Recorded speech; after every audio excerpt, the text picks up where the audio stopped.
No longer am I muted. But what's going on, Jacob? I appreciate it. For some reason, my mic wasn't selected. It was using, I don't know, a mic that doesn't exist. But welcome.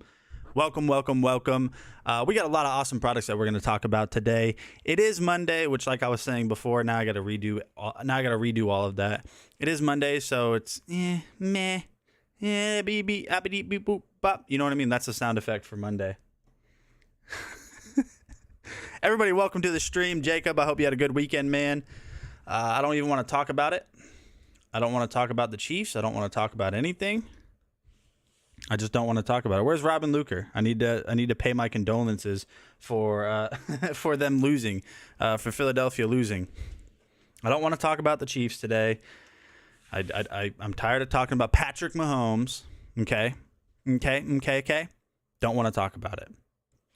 But what I do want to talk about are some awesome products. So let's see what we got in the carousel today. We got the X8 Hybrid. We've got the WeMax projector screen, shocks. We got the EcoFlow power stations, Tri-Bit, Bluetooth speakers. We've got an RTX 3090, which is actually in my computer right now. So I can't take it out of the computer to just show it to you. Otherwise, the stream shuts down, and I don't want that to happen, all right? But if you're here and you're new, first of all, welcome to the Dragon Blogger Tech and Entertainment stream. I hope you guys are having a fantastic Monday so far, as good as you can have on a Monday. Let's see. Jacob, did you go to the Super Bowl? Because you said you had 2 tickets, man. You said you had 2 tickets, so did you end up going? Okie dokie. Okay, hold on 1 second. Just pause. All right, let's see. I got something going on here. I got something. How do I redock a window? How does one redock the window? But we do need to go ahead and let's see if we have any Govee products in the carousel. No Govee products today. Not looking like it, which is fine. Oh, we do. We do have some Govee lights. So we'll highlight those, and we're going to switch up the room colors because I'm not a fan of what we got going on today. All right, so let's see where are we at? We're number 7 right here. Okay, so we're going to talk about these Govee RGBIC under desk lights, or they're my under desk lights. So they're right here. I mean, you guys, whoa. What's going on here? Well, first of all, I think I broke a rib. But second of all, were ya?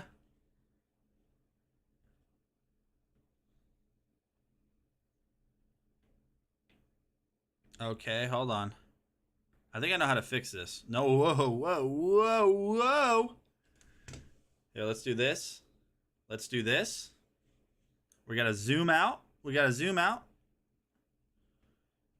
I don't even know why I'm trying to do this so much. So that the lights that we're talking about are under this desk right now. They're right here. They're like in a square rectangle here. Let's get the gain up a little bit. We'll get the DRC strength up. We'll straighten this up because apparently it's off center, and that's gonna drive me crazy, and I don't want that to happen. I don't feel like going crazy today, my friends. Let me actually, it looks like it needs, there we go. I was wondering why it looked so weird. This is where I wanted it to be. There we go. That's what we wanted it to be. So those lights are under this desk right now.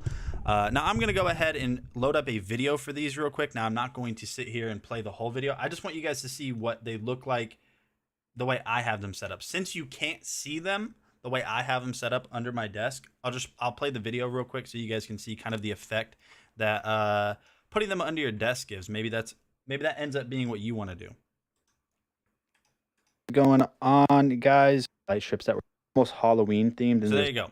So there are the lights. You can see when I go through this, you have all of the different scenes and everything. Now this is the 16.4 foot version. Show you the ambient control. My computer's actually not even on the ground anymore. Yeah, man. Go ahead.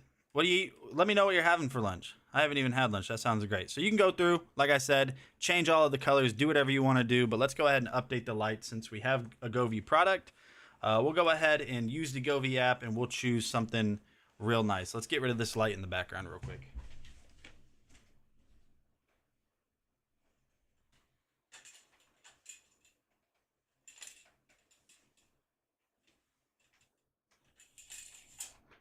Okay. Okay, hold on. There we go.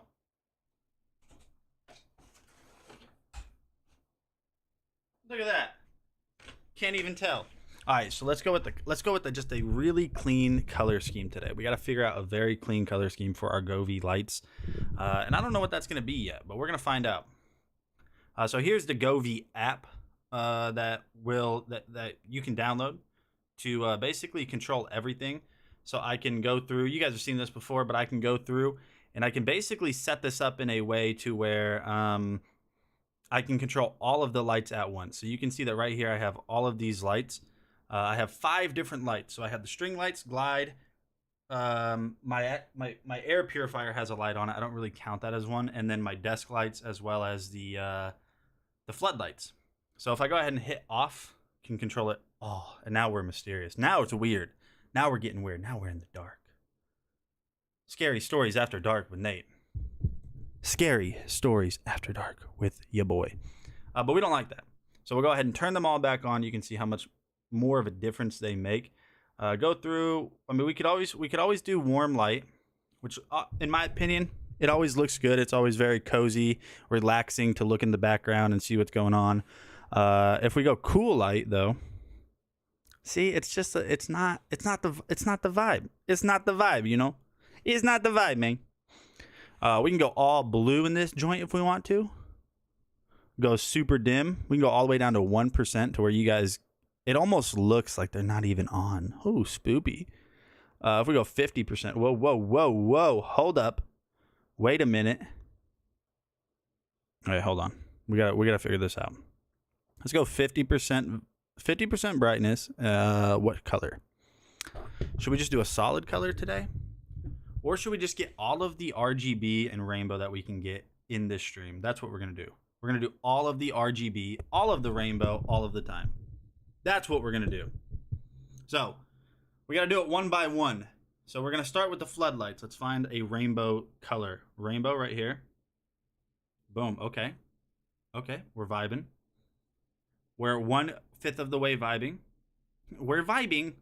It's like the widest way. That's the wide. I don't want to talk about it. I don't want to. Okay, you know what, Darren? Welcome, man. I hope you had a good weekend. I just don't want to talk about it. I don't want to talk about it. I'm tired of his face. I'm tired of his Kermit the Frog voice. I'm tired of Patrick. I'm tired of Jackson. I'm tired of his wife. I don't want to talk about it, Darren. That's what I don't want to do today. Okay. We spent 18 years being beat out of the AFC by Tom Brady. Now we have another Tom Brady in the AFC. I'm tired of it. I don't know if I can do this anymore. Which lights are we on? We're on my desk lights, which you guys can't see. So let's go with the blue lights. Those got to go to rainbow. Bada boom, bada bang. Natural? I don't really know if that's rainbow. What does that look like? That's kind of, I don't know. What's up, Travel Diva? Welcome to the stream, my friend. Oh, hello, Travel Diva. How was your weekend, my lady? Okay, now we have one more that we got to go to rainbow, which are the string lights. So we can do that. How about them Cowboys? What? What are we talking about here? I mean, Dak got the honorary Man of the Year award. Did they win the Super Bowl? What? They didn't even play. No, at all. They didn't even play in the Super Bowl. It was Chiefs versus Eagles. Now, I know you're from Canada, eh? But still. We can't let that one slide. We can't let that slide. We actually don't have a rainbow color scheme for like this right here. Okay, so let's go with life. Maybe colorful. I guess that kind of works. I don't know. Is this the vibe though? Is like, no, this was entirely the fault of Jonathan Gannon, who lived by the blitz but failed to do so at all during the Super Bowl. Oh yeah, I don't know why they were playing, and I also don't know why they were playing so much nickel defense too. It didn't work. It didn't work, and they kept playing that nickel zone, like that 3-2 coverage. And I don't. Why would stop? What are you doing? Stop! It's not working. You know who I was actually not pleasantly surprised? I guess pleasantly surprised because I don't like him. Travis Kelce. I mean, yeah, he like Isaiah Pacheco did so much better than I expected him. I mean, he's been good all year. I don't know. Terrible play calling just all around the board. I don't get it. And here's the thing: the Eagles' offense looked like just giants at the beginning of the game, like the first half, really. And then what happened? Are you meaning to tell me that out of nowhere, Kansas City's defense just came out and like in the hold at the end? That was not a hold, dude. I can't believe they got called for that. I can't believe they got called for that, dude. He wasn't even like grabbing. Okay, at first, as soon as the ball was hiked, as soon as he got off the line, yes, he had his jersey, but I don't even think he meant to like hold, because he was still in front of him. The receiver was still underneath that corner. So he had his hand on his jersey, but once that wide receiver got out on top, or once the corner was underneath the wide receiver, he had his hand on his back. Dude, that's it. I don't know. Would that have, if they didn't call that, would that have changed them getting in? Probably not, but you don't know. That's that big of a call, that big of a mess up that late in the game in the Super Bowl. You can't do that. You can't do that. Man. And then afterwards, Travis Kelce, nobody said that the Chiefs were gonna make it here. Nobody said the Chiefs were good. You're wrong. Nobody has said that at all. Nobody has doubted that the Chiefs are good. What are you talking about, Travis Kelce? Go punch holes in drywall. That's what you look like you do. And drive Mustangs with flames on them. I said I didn't want to talk about it. Now you got me talking about it. I guess we'll just go ahead. Wait. Okay, I thought they weren't rainbow for a second. I guess we'll just go ahead and vibe out with the rainbow colors today. It's actually kind of a vibe. I said I wasn't going to talk about it, and look what you got me doing. Alongside a cornfield. Yeah, exactly. What's up, Evans? Welcome to the stream, my friend, Evans. Oh, Evans, my lady, how are you today? It is a beautiful... No, it's not. It's the day after the Chiefs won another Super Bowl. Well, that's Patrick Mahomes' second ring, right? That's his second win, and that's his third appearance. It's either his third or his fourth appearance. I think it's his third appearance, 2 rings. I don't remember. I don't know. I don't want to talk about it. I don't like the Chiefs, but if you want to talk about it for a long time, I will.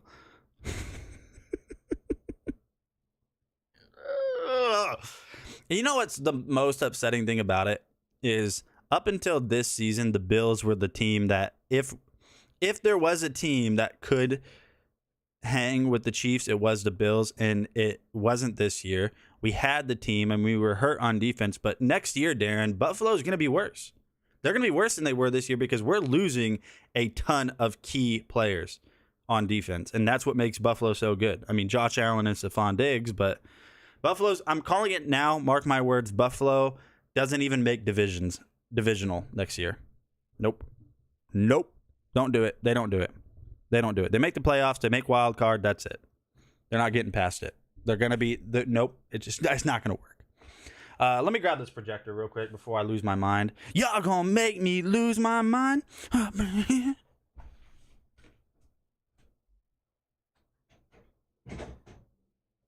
So now what we'll do is we'll angrily talk about this awesome projector. You guys need an awesome projector? Well, check this out then, dude. Check it out. This is the Anker Nebula Solar 1080p Android 9.0 built into it. So pretty nice. You got all of the apps, like all of them. Like All of them. You got all the apps. So, taking a look, 1080p auto keystone correction on this bad boy right here. Auto keystone correction, auto focus. You have a tripod mount right down here at the bottom. You're going to have this little stand right here. So if you need to set this up in order to basically have it kind of angled towards your wall, you can do that, because whenever you use this, it's going to angle it in a certain position. So as you guys can see, we can kind of push it down. So if like this is lower than the like for example, if I'm wanting to cast on my wall back there, but I wanted to cast it higher, I can just crank that little guy out all the way. And whenever I set this down, like let's say this is where I wanted it set up, you can see that you have a different angle, so you can actually get it exactly where you want it. Now you do have all the apps, so you more than likely won't need to plug anything in. But if you do want to plug in like a PlayStation, an Xbox, a computer, whatever, you can do so right there with an HDMI port. You can control it with a mouse or a keyboard with that USB port. DC power in. This is just a phenomenal projector, especially for the price point. Full 1080p auto keystone correction, auto focus, Android 9.0 built into it, so you have all of your favorite apps already right in there. Yeah, it's just a great projector. So if you guys want a new one, this is a really good one. This is a really good one. But one thing I didn't even mention about this projector, one thing, just the one thing. It does have a up to 3 hour video playback time. So what that means is you can recharge this, and it will have an internal battery built into it to allow you to just power this whenever it's not plugged in, or have it powered on whenever it's not plugged in. So that's really great for like backyard, maybe like movie nights or something, like you're having a cookout, you want to put the game on like a projector screen or the side of your house or something. It's gonna be really great for that. Also good for camping too. I don't know who's gonna bring a projector like, hey, all right, I got the fishing poles, I got the tent, I got the cooler, I got the beer, I got the food loaded up, and they're like, did you get the projector? And you're like, no, because people don't do that. But you can if you want to. Okay. I don't know, Darren. What do you think happens next year? Dude, I had Philadelphia winning that game until the second half because they just looked like Jalen. Oh, can we talk about that? Can we talk about Jalen Hurts throwing just absolute dimes? Did you see how accurate his passes were throughout that game? Like some of the where he placed that ball sometimes was just insane. Golly. I mean, I knew he was a good quarterback, but I haven't paid enough attention apparently, because boy, golly, the way he threaded the needle on some of those passes. Like not Hayden Hurst, because that's Cincinnati. Whoever their tight end is. That one where, you know, they tried to challenge it because it was up against his helmet. Or no, a different pass, but like he threw it to him on two defenders, like perfect. Like the window of completion was so slim, and he just right where it needed to be. All of his deep passes, except for like an exception of one. Yeah, I did hear the chance for MVP. All of his deep passes were just like bread baskets, just fell where they needed to be. I mean, A.J. Brown on that first deep one did have to reach a little bit, but like, who won Super Bowl MVP? Who was it? It's going to be Mahomes, watch. I honestly didn't even pay attention. He was dropping dimes, yeah, all game. He was insane. Who won Super Bowl MVP? Don't tell me it was Patrick Mahomes, because what did Patrick Mahomes do that game? I mean, he had a good completion percentage, but no. If it's anything but that, I don't want to hear about it. So we'll go ahead and continue this here in a second. Let's talk about the next product, which is the WeMax projector screen. If you guys are going to spend good money on a portable projector such as this one, or even it was Patrick Mahomes, why? It was the most standard game he's had all season. It wasn't a bad game. It wasn't an amazing game. It was just a standard Patrick Mahomes. Okay, whatever. You know what was really one thing upsetting to me? We are going to talk about this WeMax projection screen, but one thing that was upsetting is the Walter Payton Award got awarded to Dak Prescott, and the whole stadium booed. say what you will about him as a football player, the Dallas Cowboys, say what you will, but how do you boo somebody that was voted to be one of the best men for the community and just everyone around him? How do you boo that? I didn't really find it funny. I mean, it was humorous to an extent, but like, how do you boo somebody that you like? You know what the award is for. I don't even like Dak Prescott. I don't like the Cowboys. Michaela knows that. You know that. But you don't boo somebody for being a good person. That's why I was like, why are we booing a really good person off of the field? What's going on here? All right, so if you guys are going to spend money on a projection screen, then I definitely do recommend getting a projector. I definitely do recommend getting a projection screen. That one was funny. The one that was funny was when LeBron got booed. Yeah, it was funny. And that's also another player that I don't really, I mean, he doesn't know who I am. He never will. But like, that's another player that I don't really care for. But the one thing that he did, and you kind of can't argue it, is whenever everyone was booing him, he did like putting on like a crown motion. And I was like, well, you can't argue it. He is the highest all-time scorer of all time.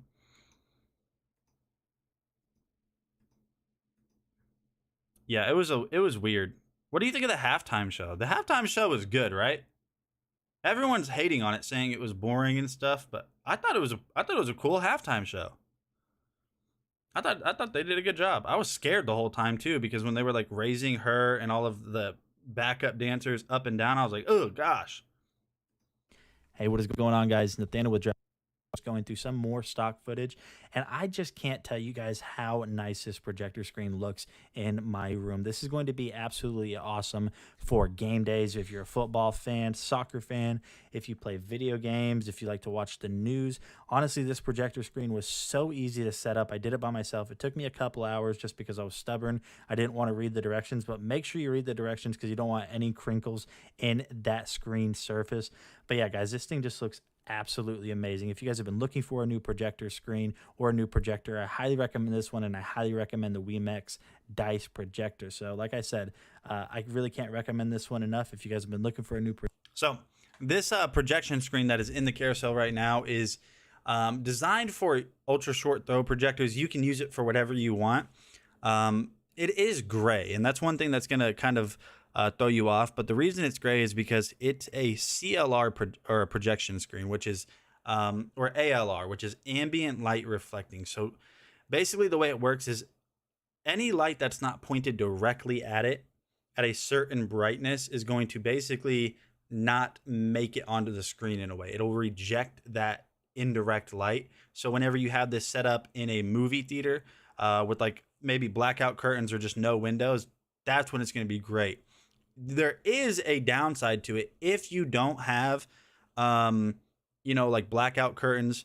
If you don't have blackout curtains for your projection room, then it will actually look less bright. So you want to make sure it's dark. Did you just get moderated? Who just muted? You just got muted from everything? That's crazy. I don't think you can chat anymore. Well, you can see me and you can hear me. So here is my Discord name. I had to get a new one. Here's my Discord name. So add me on that and then tell me if you got muted, because I don't think you can talk anymore. Being that they muted every one of them, that's wild. Out here being wild. Okay, so we're going to go ahead and talk about the Shocks Open Move next. Give me a second.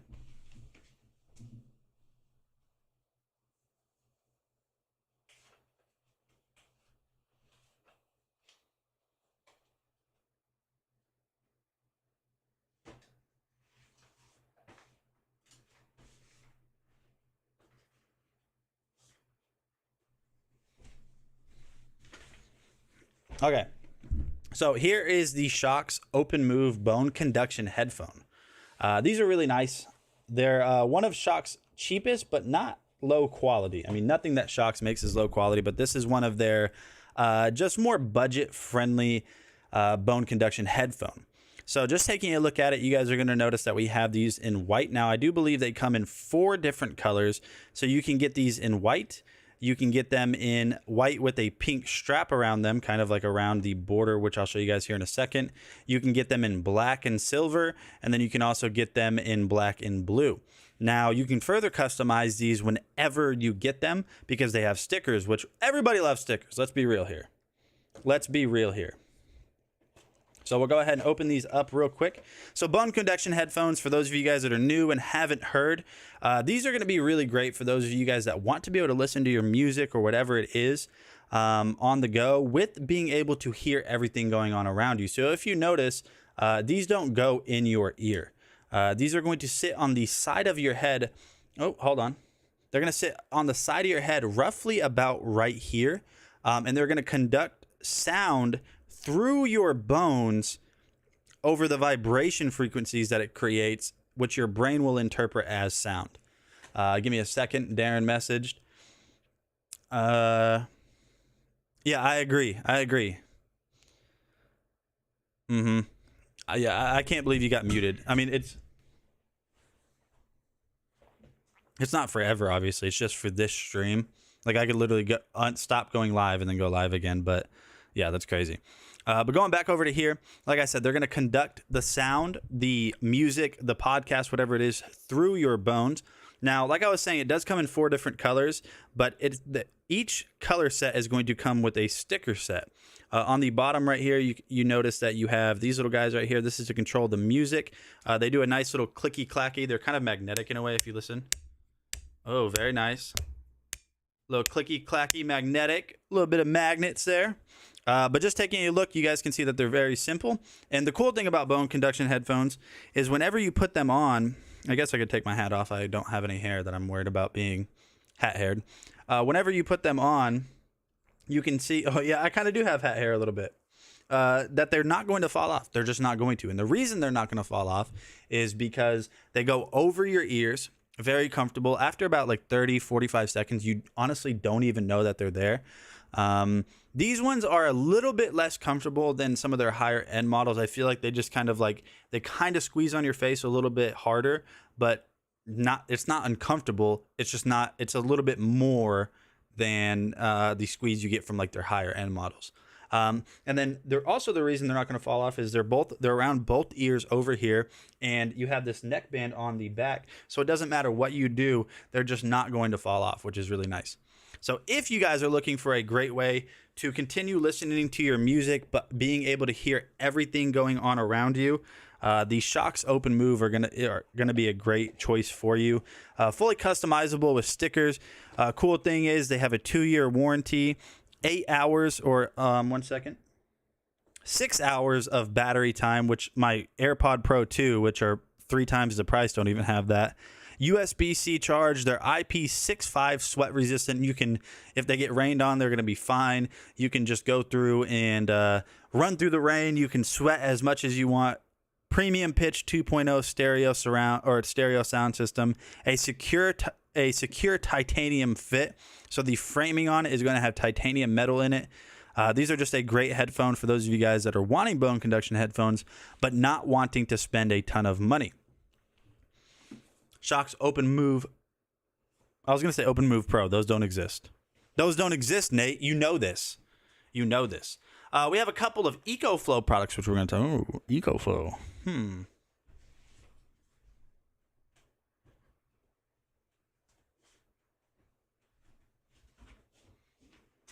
So we got these 2 bad boys right here. We've got the River 2 and the River 2 Max. We'll talk about the River 2 Max first.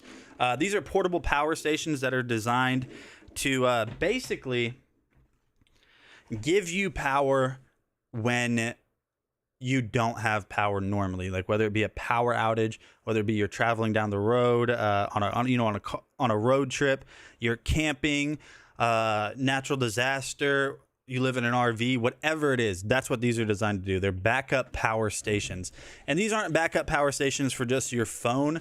I mean, these are full-blown power stations to get you through legitimate power outages. So taking a look at the River 2 Max. So this is going to have 512 watt hours of battery backup power. Connect it to itself. Do fire truck stream. I feel like it probably has some type of protection built in to not allow me to do that. Maybe it's just me, but I feel like it probably does. What happens though if I try to charge? Let's say no, I'm not gonna try it. Now I'm scared. What happens if I try to charge like the River 2 from the Delta Max, which has a much higher output? Will it recharge a smaller? It should, right? In theory, there's no reason it wouldn't be able to. It's receiving its power. The Delta Max is sending the power. Like, there's no reason it shouldn't. So this has 512 watt hours of battery backup power, but waste a bunch of power and efficiency, but it'll work. Yeah. So 4 USB ports, one of them being a 100 watt USB-C output. You have your 12 volt adapter right up here on top. So you can, or not adapter, I keep saying adapter, 12 volt outlet. So you can power devices that normally run from your car. 100 watts. What's a beast? Hey, dude, I'm telling you. So you know the Soundcore Motion Boom Plus, right, Meatface? Shout out to Anchor Adam. Look at this. This is the Rave Party 2 or Rave Party 2 Neo. You've heard this? Bro, that's not okay. How? That is not why am I so shiny? It's not even hot in here. I'm not even sweating. Dude, 120 watts compared to 80. 120 watts compared to 80 on the Soundcore Motion Boom Plus. I had been saying this for so long. If there is a better speaker, I've been saying this forever. If there is a better speaker than this, I want to know what it is, because I personally haven't tested. Yes, I have. I've had better Bluetooth speakers, but the better Bluetooth speaker was a Harman Kardon $550 Bluetooth speaker.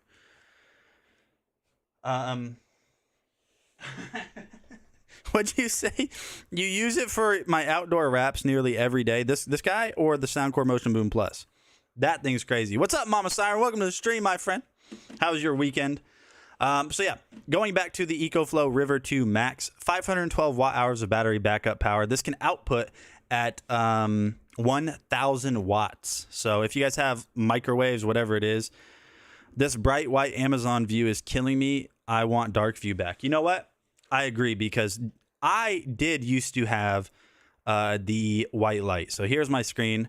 I mean, I used to have the dark light, and they finally switched me over. They switched over all of my personal accounts before, and they just, like, today. Yeah, me too. You know, Darren's messaging me on Discord. So, like, he's here with you guys, so he will be here vicariously through me. He said, hate the bright white in all caps. I do too. It's terrible. It's terrible. It's not fun. Why would they... You know what? This is what happened. They were like, hey, we got some things that we need to address on Amazon Live. We need moderation. We need this. We need that. But you know what people 100% of the time are going to love? Eye strain.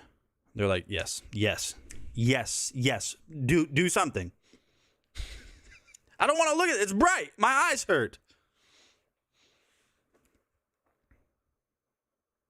All right, you know what? Whatever. I'm just still upset about Patrick Mahomes. Okay, but anyways, 512 watt hours. It can output at 1,000 watts. So your microwave, CPAP machines, space heaters, you're all going to be covered. It's got the Xtreme technology in it too. So if this thing is completely dead, which this one I don't think is, it's pretty close. Let's say that this thing right here was at 0%. I could recharge this from 0 to 80%.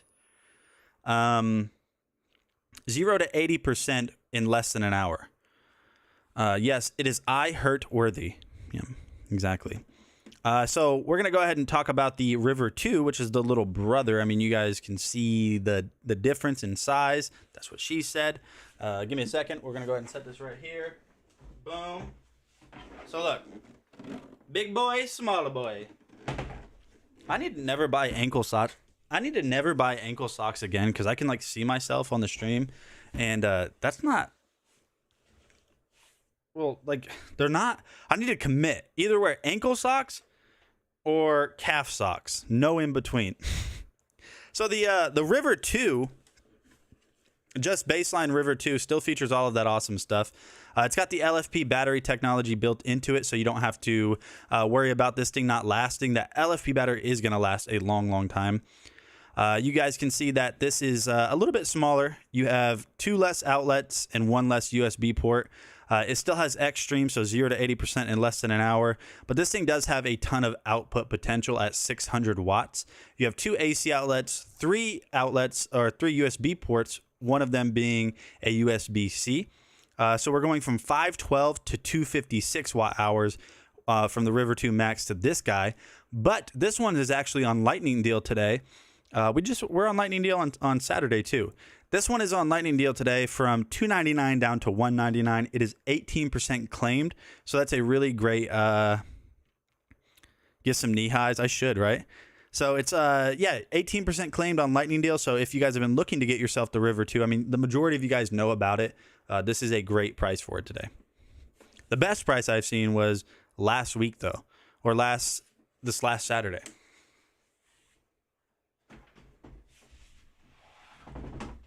Brrr, brrr. Okay, so we have a couple of products. We have a lot of products that we're going to show on hand today, but we're going to kind of skip through the carousel in a way, and we're going to just talk about like some of the products that I don't have that are not on hand, so we can show just on hand. I'm back, Super Nerd Nate. Welcome back. What'd you have for lunch? Tell me right now, everybody. F in the chat for Jacob because he was at the Super Bowl yesterday. Hey, all I'm saying is I wish I was there. No, I don't. No, I don't. Why would I say that? I don't wish that at all, actually. Why would I have wanted to be there? Hey, guess? I'm not guessing what you had for lunch. Sorry. Nope. Chicken. Pizza? Oh my gosh, that sounds good. Pizza sounds good. I want one of those unis where you can make your own at home. Have you guys seen the uni? OONI, I believe. Need to jump on stream sometime when I'm not working. No more Kermit. Yeah. I want one of those unis. But for now, we're going to go ahead and skip this product and we're going to just basically come right back to it. We're going to go grab it. It's a Stormbox Micro. By Tribit, but we're gonna look at this Wapasu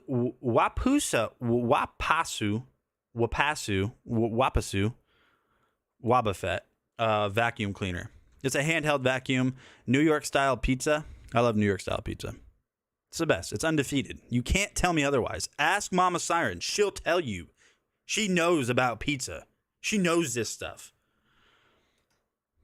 I don't know how you say some of these brands. I mean, Mama Siren, let's just be real here. I mean, you're a product reviewer. Briley's a product reviewer. Let's be real. Sometimes you just be receiving stuff and you're like, yo, I'm going to make this up because if you think I'm pronouncing that, you out your mind. You think I'm pronouncing that? Nah, I can't pronounce these. This one's not too bad though. I'm pretty sure it's Wabafet. Like, yeah, Wasso. I bet that's just Wasso too, isn't it? Not you Wasso. Wasso.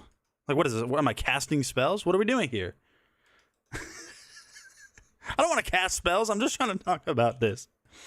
And I'm struggling trying to get this video to play. Let's go ahead and take a look at this real quick. Hey, what's going on, guys? Nathaniel.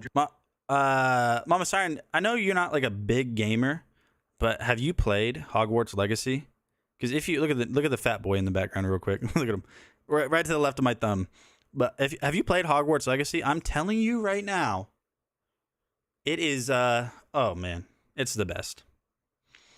Darren says there is no other pizza other than New York style, but it's going to be made in New Jersey for it to be. But it's got to be made in New Jersey for it to be any good. No. You know what's weird? Some of the best New York style pizza I've ever had, Italian style, New York style pizza, was in Lubbock, Texas. I'm not even kidding. It was the weirdest thing. I'm a Switch player if I play it all, so it doesn't come out for the Switch till July, but it is coming out for the Switch. What's up, Rome Knows Tech? Hey, I appreciate it. Thank you. If you're going live today too, feel free to share your link in the chat. If you're going live today too, you have a great stream as well, my friend. Thank you so much for hanging out. All right, check this out real quick. Check this out. They're so huge. The what are we talking about? We're talking about New York style pizza slices. We're talking about New York style. Okay, listen. I'm sorry, but if you come to me and I ask you, if I ever ask you, or we're ever having a conversation about pizza, right? If you say Chicago deep dish pizza is the best type of pizza, I'm sorry, but listen, I don't make the rules, but we got to throw hands. We have to throw hands. Like at that point, it has to happen. It was written. If you tell me Chicago deep dish pizza is the best type of pizza, step outside. I'm sorry, but we have to. Exactly. See, Mama Siren knows New York style pizza. Chicago deep dish is not pizza. It's lasagna. I mean, why did I read it literally? I know how to say that, lasagna. It basically is. They're like, well, the sauce is on top. Okay, I don't want that. I barely want any sauce. I want straight up grease, cheese, and good food. That's what I want.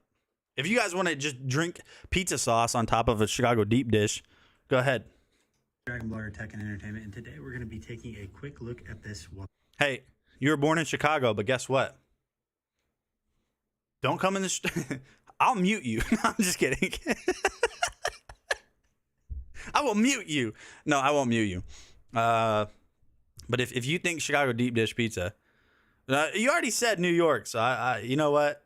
Even somebody from Chicago knows any other pizza style can't hold a match to New York style pizza. It just can't happen. Lawsuit cordless vacuum. Just taking a look at the design of this, you guys can see it's a very simple design with that nice ice white finish all the way around it. You're going to have your controls up here on top, and the filter in it is actually a pretty large filter, so I think it's going to do a pretty good job. Whenever you do want to change this filter, because it is going to come with multiple filters, it's going to come with the one inside of it and then another one in the box. All you have to do is push that button like you guys just saw me do on top, and then once you're done. All right, so I'm going to go ahead and skip through this video a little bit. Now, I think this is going to get really loud, so I'm going to make sure that the volume's down a little bit. And then I have a pro tip about pizza. If you're ever like in the Northeast, I would say like Maryland and up, or not Maryland. I would say like Pennsylvania and Northeasterner more.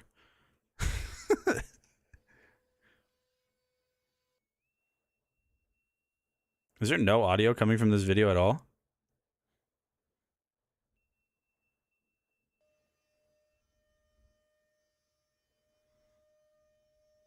Ew. Why is there no audio coming from this? That's strange.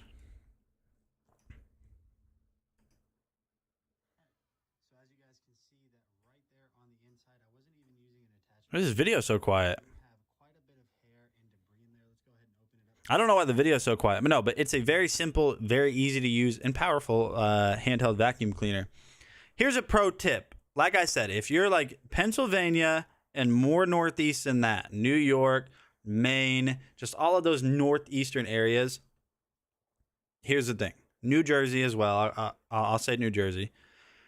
The best pizza you will ever have, if you're looking like you're in some random town for whatever reason, and you're like, I want really good pizza, you need to just look up pizza places and go to the place that looks most likely the place you will get jumped in.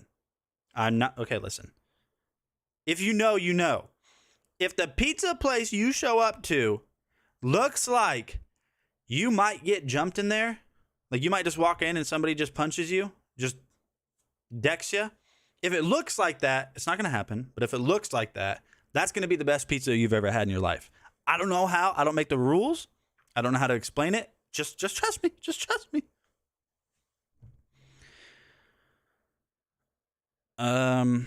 It's just brawl. You still have to talk over it. Haha. No speaking break for you. I don't think I ever. Do I ever even really need one? Somebody confirm. Somebody confirm what I just said, because is that not true? Ask Mama Siren. She lived in New York City. The best pizza places are the pizza places that look like you have no business going in there. ever. It's the best pizza. I don't know why. It just is, okay? Just trust me, okay? Trust me. All right. So we're going to go ahead and move on to a product that is, I think, very essential to have in your car. This is the Fantic X8 Apex tire inflator. It's a portable tire inflator, so you don't have to be, tethered to wall power or anything like that. You just basically throw it in your car, set it, and forget it. And if you ever have a flat tire, you can just air it up from this right here. Very small form factor too. James here, and today we're taking a quick look at the new guys. So I'm gonna go ahead and skip through James's video here. We have a long video. It's a 10-minute video. So we'll go ahead and skip through this a little bit. I'm just trying to get it to, there we go. So as you guys can see right here, you are going to have all of the information you need. So inside of the menu on this, you can basically set the PSI level of what it is that you're going to be airing up or re-airing. So let's say like your PSI level is 50 or 55. You will set it in the menu. You can select which type of vehicle or which type of item you're airing up. So like, sporting goods like basketballs, footballs. It comes with multiple attachments for that, but its main focus is airing up your car. So you set the PSI of what your tire says. It says it on the rim. If you guys didn't know, your tire says what PSI it needs to be aired up to. You set it inside of the menu here where James is kind of pointing. And whenever it reaches that, it will automatically shut off. So I hate saying this because you guys know I hate saying this. It's better to need this and not have it than have it and not need it, because you just don't know when you're going to pop a tire, if you don't have a spare, if you're out in the middle of nowhere and you're just ship out of luck, basically. You don't know. And all you do is you just set it, forget it, and that's it. And that's it, man.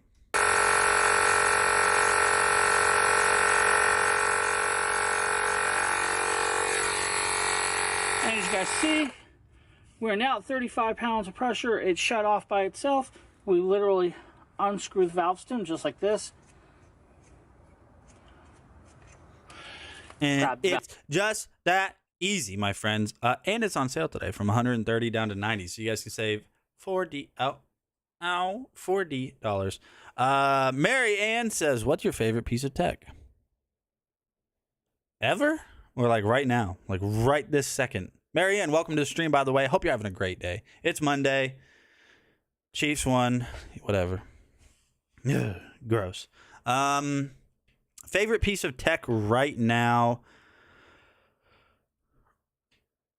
Right this second, my favorite piece of tech has got to be this guy right here. The Anker Soundcore. The Anker Soundcore Rave Party 2. This is my favorite piece of tech right now. All time, I don't think I have one. Maybe the Game Boy Advance. Sean says, howdy, I like the dock worker look today. Hey, I appreciate that. Thank you.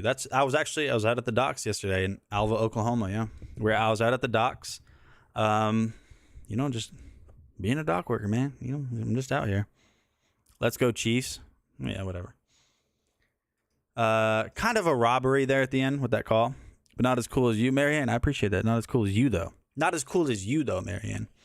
All right, so we have the Zotac Gaming RTX. This is so funny. All of this sounded so cool to me 10 years ago. And this is a really great graphics card. Don't get me wrong. This is the Zotac Gaming. Just listen to this. Tell me this isn't. You're gonna get moderated, not by me, but if you guys if you spam, it'll moderate you. Trust me. Darren got muted earlier for way less. So here's the thing. Listen to the name of this. This sounds so corny. Zotac Gaming GeForce RTX 3090 Trinity Overclock Edition.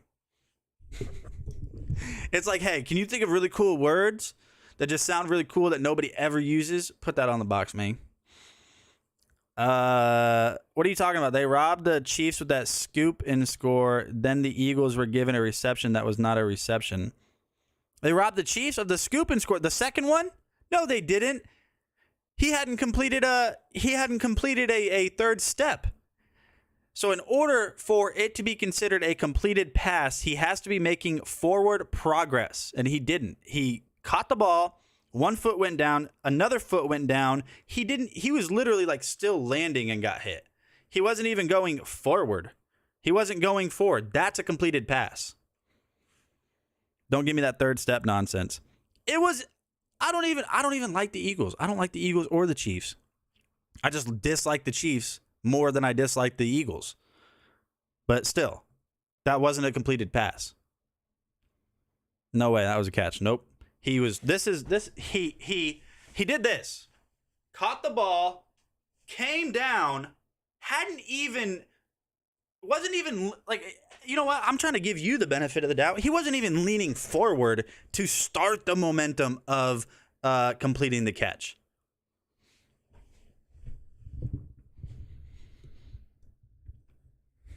But anyways, it doesn't matter. Nobody. A lot of people wanted the Chiefs to win. A lot of bandwagon fans. I didn't care who won. I really didn't. I would have liked to see Philadelphia win because I like Jalen Hurts. But yeah, it is what it is. So let me grab the box for this. Now, it is in my computer right now, but I'll show you the box. The box has a different graphics card in it. I'll show you that if you want to imagine it's a 3090. The 3090 is in my computer. You don't believe me? Oh, okay. So you just don't believe me, right? Oh, okay. Hey, what happened? All right, so if you don't believe me, let's do this. We'll go with DXDIAG. No, I don't want to check if my drivers are digitally signed. Display 1, RTX 3090. It has 24. That's so much. That's so many gig. That's all of the gigabytes of VRAM. 24 gigabytes of VRAM. It's just a great graphics card. Now the video I have just shows me kind of installing it. I don't like do a benchmark or anything. It is a very powerful computer. I mean, very powerful GPU, and I think it's so powerful of a GPU that I am being bottlenecked by my processor.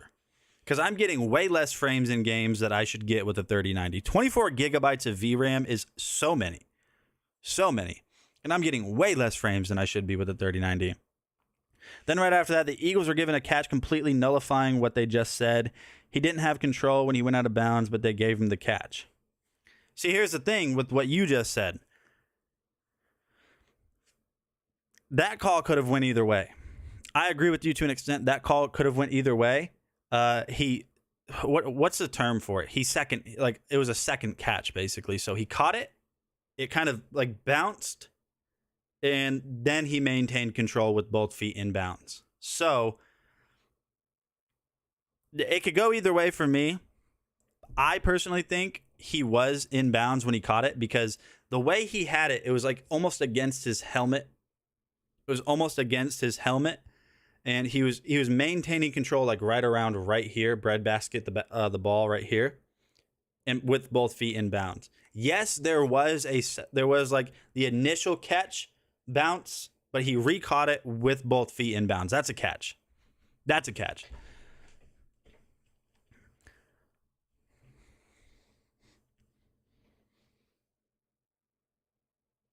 Yeah, I don't know. There was a lot of I don't know. At the end of the day, the biggest robbery, we can say whatever we want about bad calls against the Eagles, bad calls against the Chiefs, but the biggest robbery penalty of that game, or flag, whatever you want to call it, was the holding call on Kansas City's final offensive drive. That was robbery. That should not have been called for pass interference. Part of what I hate is that the dang rules for catches change so much from game to game.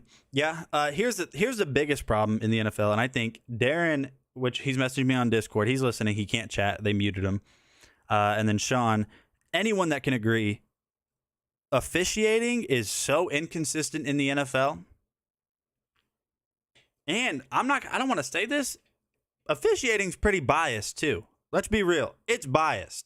I'm not going to sit here and say the NFL is scripted like all those people this year that are like, the NFL is a script. but officiating in the NFL is so terrible. It's the worst. So yeah. Anyways, the RTX 3090 is a great graphics card. $1398. That's a lot of money for a graphics card, but it is very, very high performing. 24 gigabytes of GDDR6X onboard memory. It's got the Ice Storm 2.0 advanced cooling, Spectra 2.0 lighting. If you guys are looking to upgrade your graphics card, I'm just telling you, hey, it's nice. It's nice. I'm back. I signed in on my alt account. That's what's up, me. Welcome back. Let me grab the box. Let me see if the box is easily accessible, and if it is, I'll show it to you. Not that one.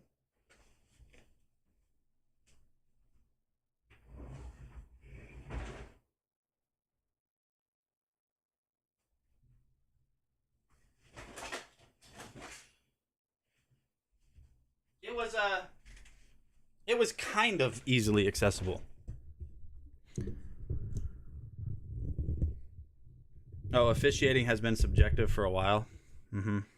Not. It's anecdotal. So, like I said, this is, why do you have so many accounts? This is the RTX 3090 Zotac Gaming RTX 3090 Trinity Edition Overclock Edition. 24 gigabytes of VRAM is a lot. All of the monitors. All of the monitors. I'm talking maxing out all of your graphics on any game, on all of your monitors. You're fine. I think like the most graphic intensive game I have that can use anywhere close to this amount of VRAM or use the most amount of 24 gigs of VRAM is probably Red Dead Redemption. And turning everything all the way up, ultra settings at 4K, I'm only using 10 gigabytes of that. I still have 14 left. So background processes, other monitors, I'm fine.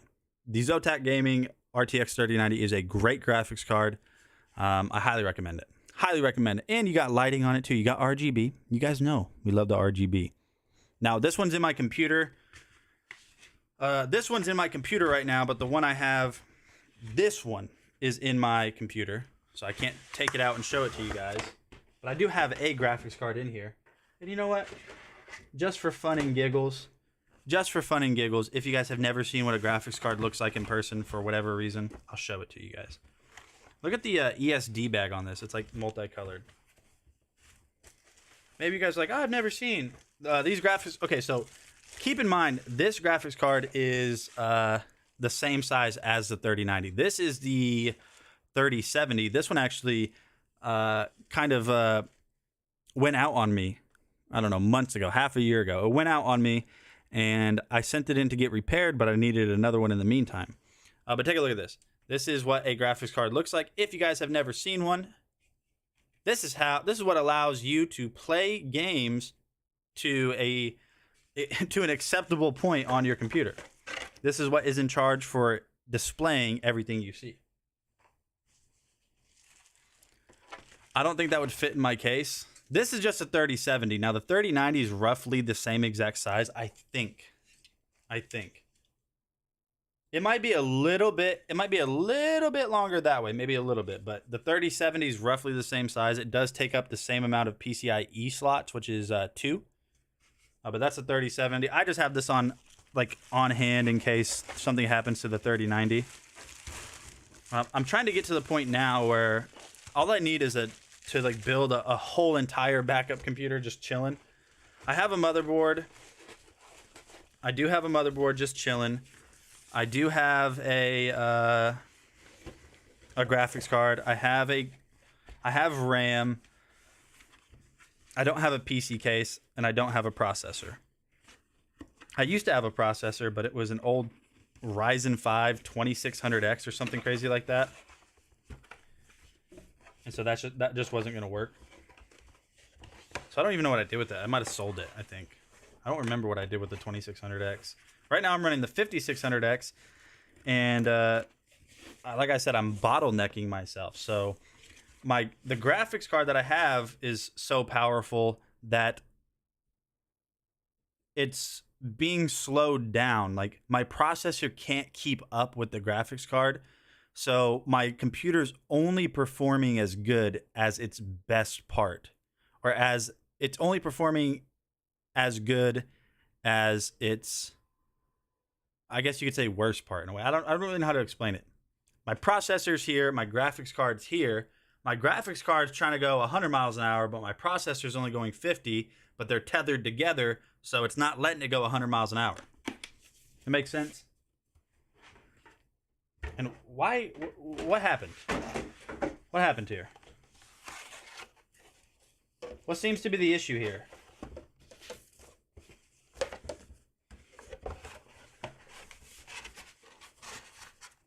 What seems to be the issue here? Because I can't close it. Nope, nope, nope. Okay, what is this like slowly getting further? This is slowly getting further up my head. Your processor has governed the speed of your graphics card. Look at you, Sean, explaining what I could not. How does he do it? F in the chat. How do you do it? He's like a maestro of words. He's a maestro of words. This is the RTX 3090 by Zotac. If you guys just want a big, beefy, expensive, powerful graphics card, you know what to do.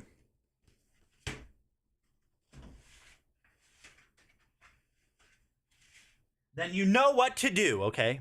Then you know what to do. Okay. You guys want to... This is the Eufy by Anker HomeVac H30 Venture. Like 0 gigabytes of VRAM, but it's pretty cool, though. Now, I have the H30 Mate, which is over there. I wish he would, like, show it to me. Like, put that one in the carousel. This is really nice. I'm not even going to say... I'll say the price, it's $110, but I won't even, like, sit here and say that it's on sale because it's always $169.99, and it's always on sale for $110. $110 is a great price for it. So I don't know why they just don't make it $109 without, like, making it seem like it's on sale. It's always been that way. And Anker doesn't do that. So I'm not sure exactly what's going on here. Tons of power. Pretty decent battery life on it, too.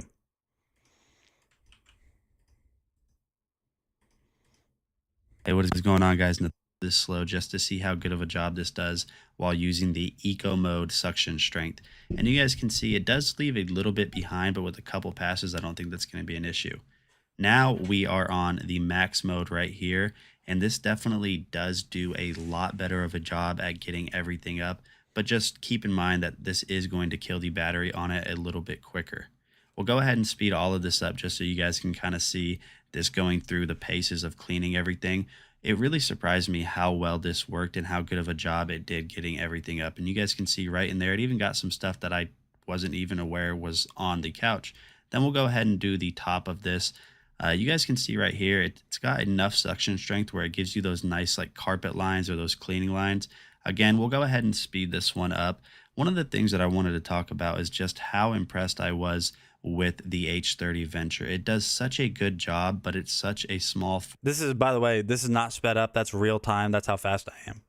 But no, so the H30 Venture is very nice. Now, if you ever like on the product pages or just looking up like handheld vacuums, you might see the H30 Venture and the H30 Mate.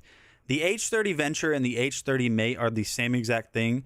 The H30 Mate is just more expensive because it comes with a brush head attachment, like a powered brush head attachment. That's the only difference, is the accessories that you get with it. But no, it does have a ton of power. A pretty decent like chamber for collecting like dirt and dust and all that stuff. I did salt in the video. DragonBlogger Briley says, I'm gonna come over and swap my 2070 Super for the 3070. No, you're not. But we'll go ahead and let's not and say we did. Let's not and say we did. I want the 3070 on backup. Now they got the 4090. Come on, man.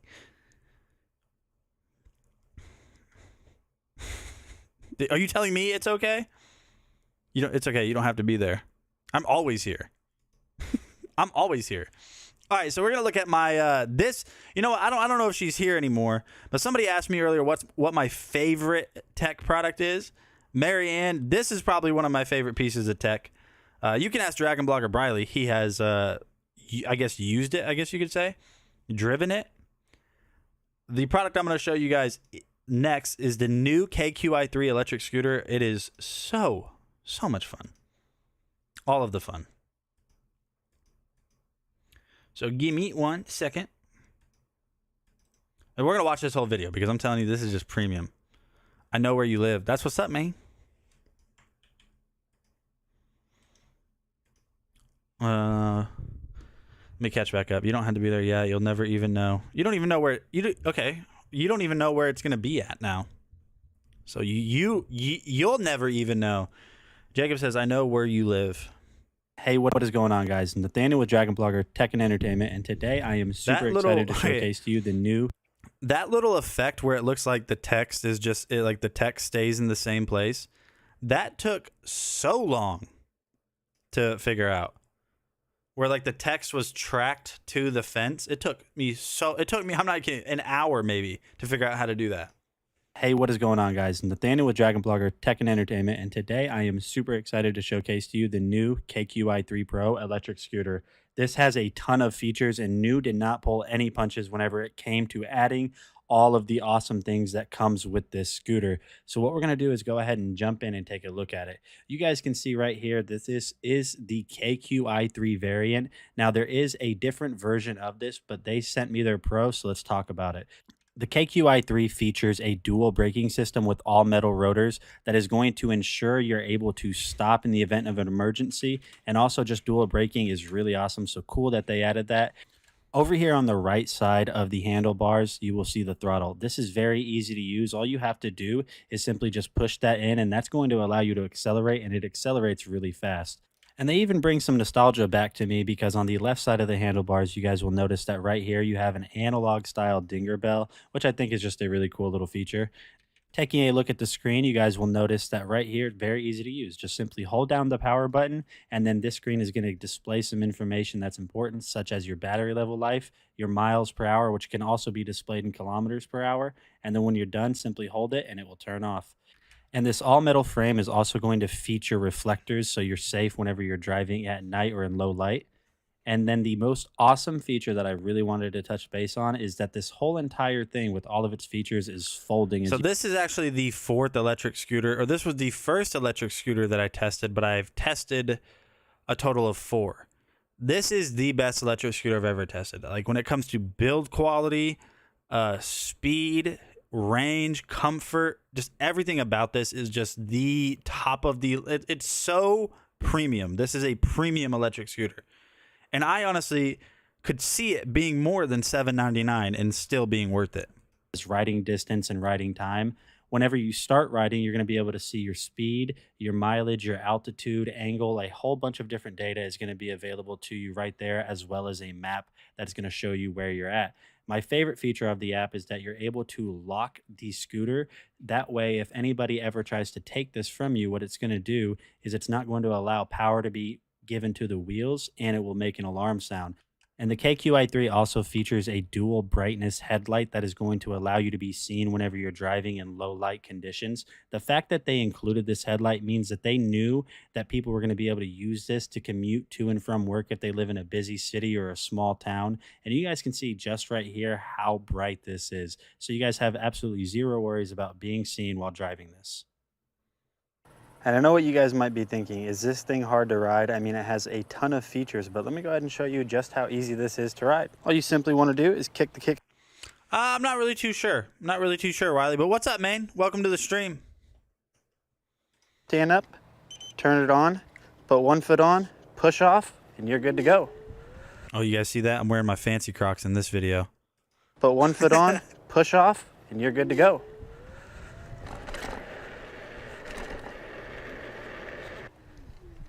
It simply doesn't get any more fun than that.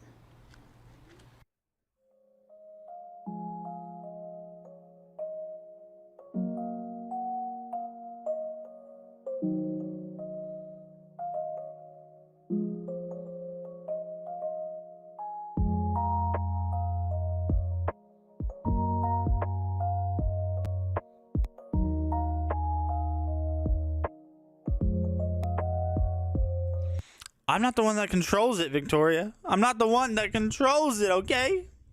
That's the new KQi3 Pro. Now they make the KQi3 Sport, which is a little bit smaller, not as much range, not as much speed, not as much total weight, like not as much like weight availability. How do you say that?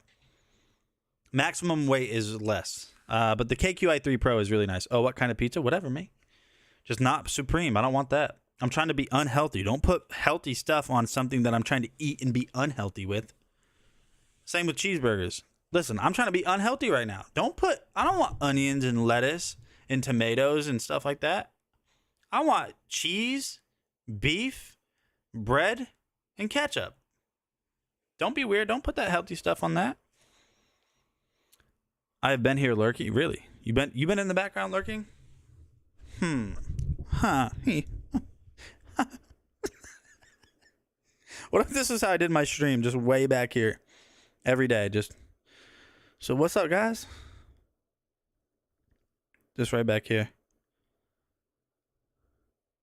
This is how I'm going to do my streams from now on. As a matter of fact, I might even go further back. Oh my gosh, that scared me. There we go. So the next product that we're going to talk about. Okay, this hurts. I'm done. I'm done with that. That wasn't an enjoyable experience. That I didn't like that. I didn't like that at all. No, but all jokes aside, the next product we're going to look at is really nice. It's the iWalk LinkPod portable charger for your iPhone. It just plugs into the bottom of your iPhone or anything that takes lightning. You will be there in 10. Doubt it. But doubt it. Yeah, so we're going to go ahead and take a look at the iWalk LinkPod portable charger. Weight capacity. Okay, I'm back. Had to get some beer fondue, cheese dip, and pretzel bite for lunch. Please continue. Thank you. I appreciate. Thank you. Thank you, sir. Your grace. Yeah, so I'm just going to load up this video real quick, show you guys the iWalk LinkPod. Very easy to use. That's the term, weight capacity. There we go. That was a little bit late, Briley. We talked about that 5 minutes ago. This is the going to see right here. That's the battery life of this. So to use this, very straightforward, very simple. All you got to do is just open this little guy right here in the back, and then you are going to plug this into your phone. And as you guys can see right there, we're at 2% charge. This phone was about to die, and we are charging, and it's just that quick. So you can see that there's no in-between time from charging or plugging it into when it starts charging. It starts charging immediately. So this is going to be really good for those of you guys that are on the go a lot and you just need a really easy way to recharge your iPhone throughout the day. Maybe you're on a business trip or something like that. Can I send you the link to the scooter video? I sure can. I 100% sure can. It's going to be a long link, but here it is. You're going for a run, going for a walk. iWalk is a very fitting name for it. So if you need just a quick and simple way to recharge your iPhone, I think that you should definitely consider the iWalk LinkPod portable charger.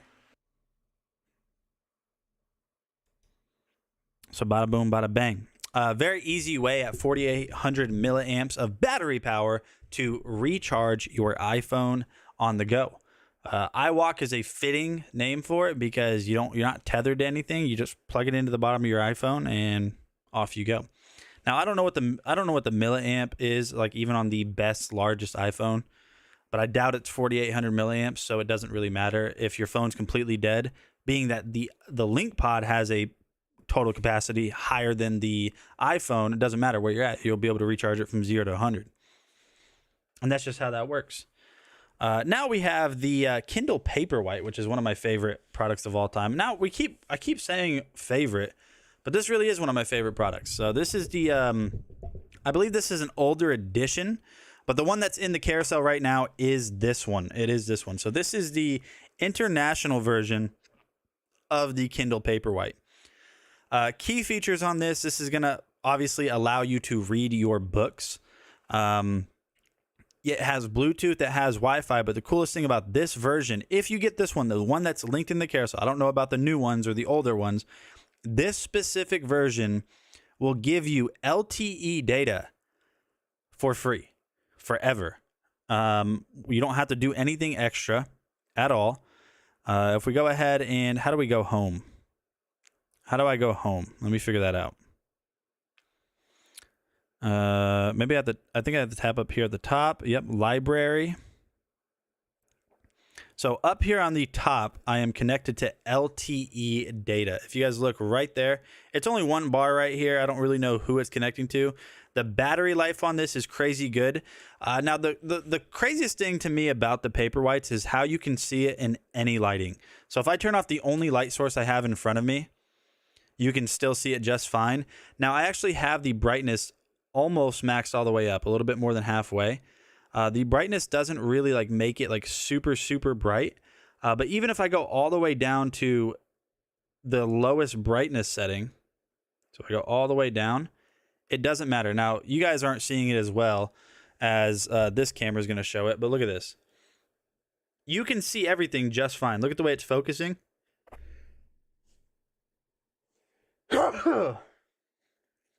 As you can see right here, I mean, it's not focusing, but I can see everything on this, like just fine. I can read it in the brightest light out in the middle of the sun. If it's super dark in the room, you want it to be a little bit brighter, you can adjust that. I appreciate that. Thank you. Sounded more like a dog barking, didn't it? When I sneeze, you're probably like, what just happened to you? Are you okay? Get those demons out of you, baby. All right, so the Kindle Paperwhite's really cool. I have LTE data. It's waterproof, not like waterproof where you can go swimming with it. But if water gets on this thing, it's just gonna roll off. It's fine. It's like water resistant. And reading on these is always a good time too. So this has 32 gigabytes of storage, Wi-Fi, Bluetooth. It's cool because when you're reading, it shows you how much of the book you have read. You can change it from light mode where the background is white and the text is dark, kind of like a normal book. Or you can go to dark mode, which will invert those colors to where the background is dark and the text is white. Going through it, you can see how it updates. And now one of the most weird things to me is when you lock this. So if I go ahead and lock this real quick, this is off. This isn't on.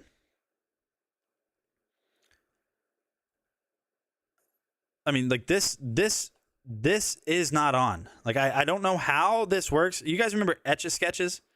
I don't know how this works, but like this is off completely. Like, and it still has that on it. And if you let it sit at like 100% charge, I'm not kidding you, it'll sit there for like a year and maybe lose 50% of its battery life. I don't know how it works. Like, it's super thin, super lightweight, very easy to use. The Kindle Paperwhite is cool. Sean says, I want one of these Kindles so bad. I can't get approval though. She always said, just use your tablet. But listen, tell her just be like, hey, listen, honey. Listen, my lady. My eyes are strained. I'm trying to read and they're strained. With the Kindle Paperwhite, it doesn't strain your eyes because it just looks like a book. I don't know how. I don't know what trickery. I don't know what magic they have developed with this.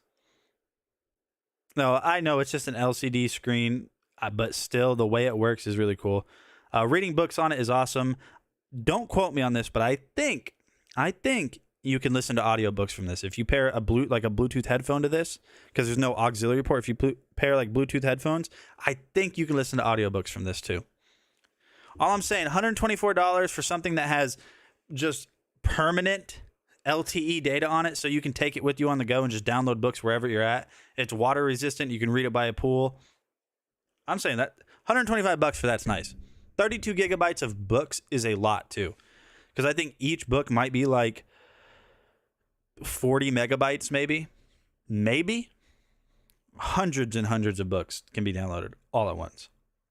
We're going to move on to a very specific camera up next. And I say very specific because this is the eMeet meeting capsule. It's a video conference camera, but it has a trick up its sleeve. What it does is, let's say we're sitting at like one of those big meeting tables, like a big oval rectangle table, and there's a bunch of people in it, and we're connected to another team, another location, a boss or something somewhere else.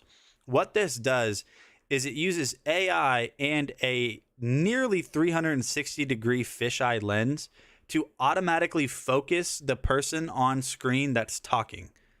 It does it by listening, because it has an array of microphones around the body.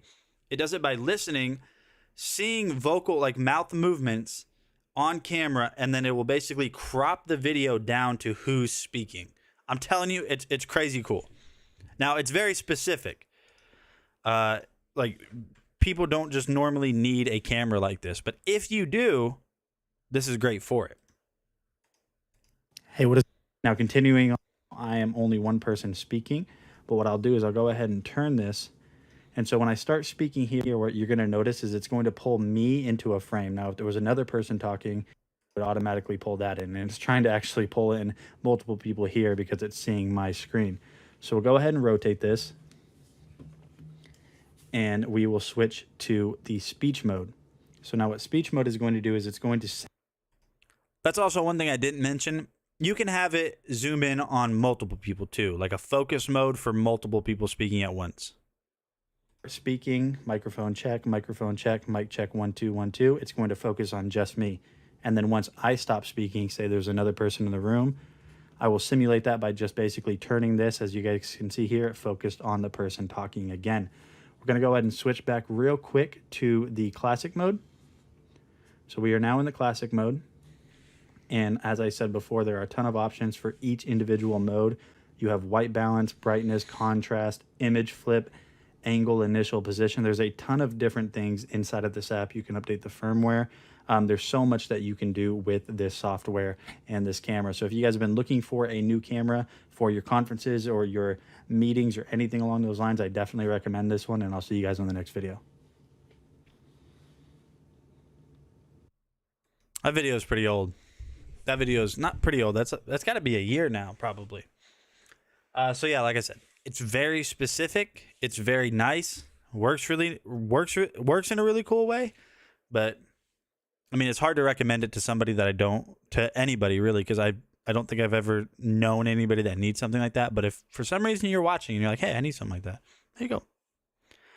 Now, Briley, DragonBlogger Briley, he's probably playing Rocket League right now, but he was in the chat earlier. He's getting one of these chainsaws. So this is the M1 Live 8-inch mini chainsaw.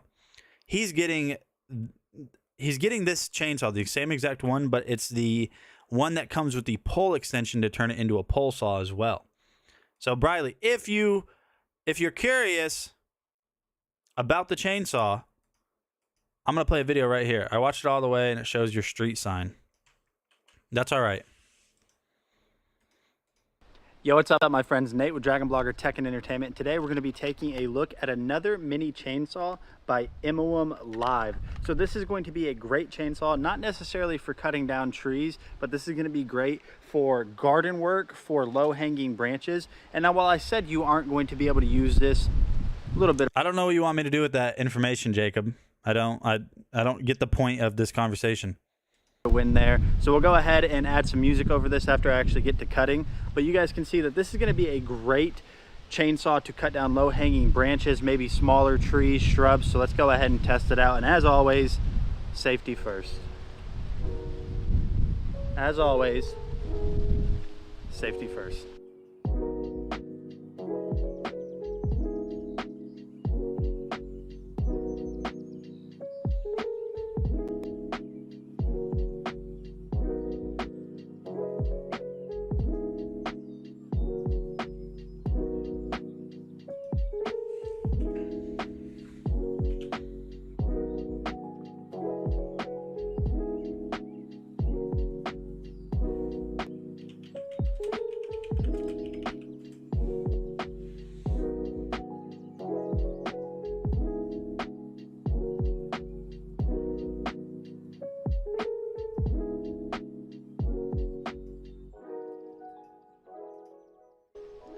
All right, so as you guys can see right here, the M1 Live works really well. Cleaned up all of those low-hanging...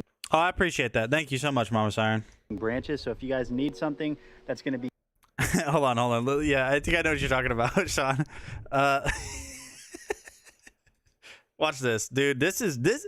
You can just tell that, like, I've spent some time being a lumberjack. Watch this.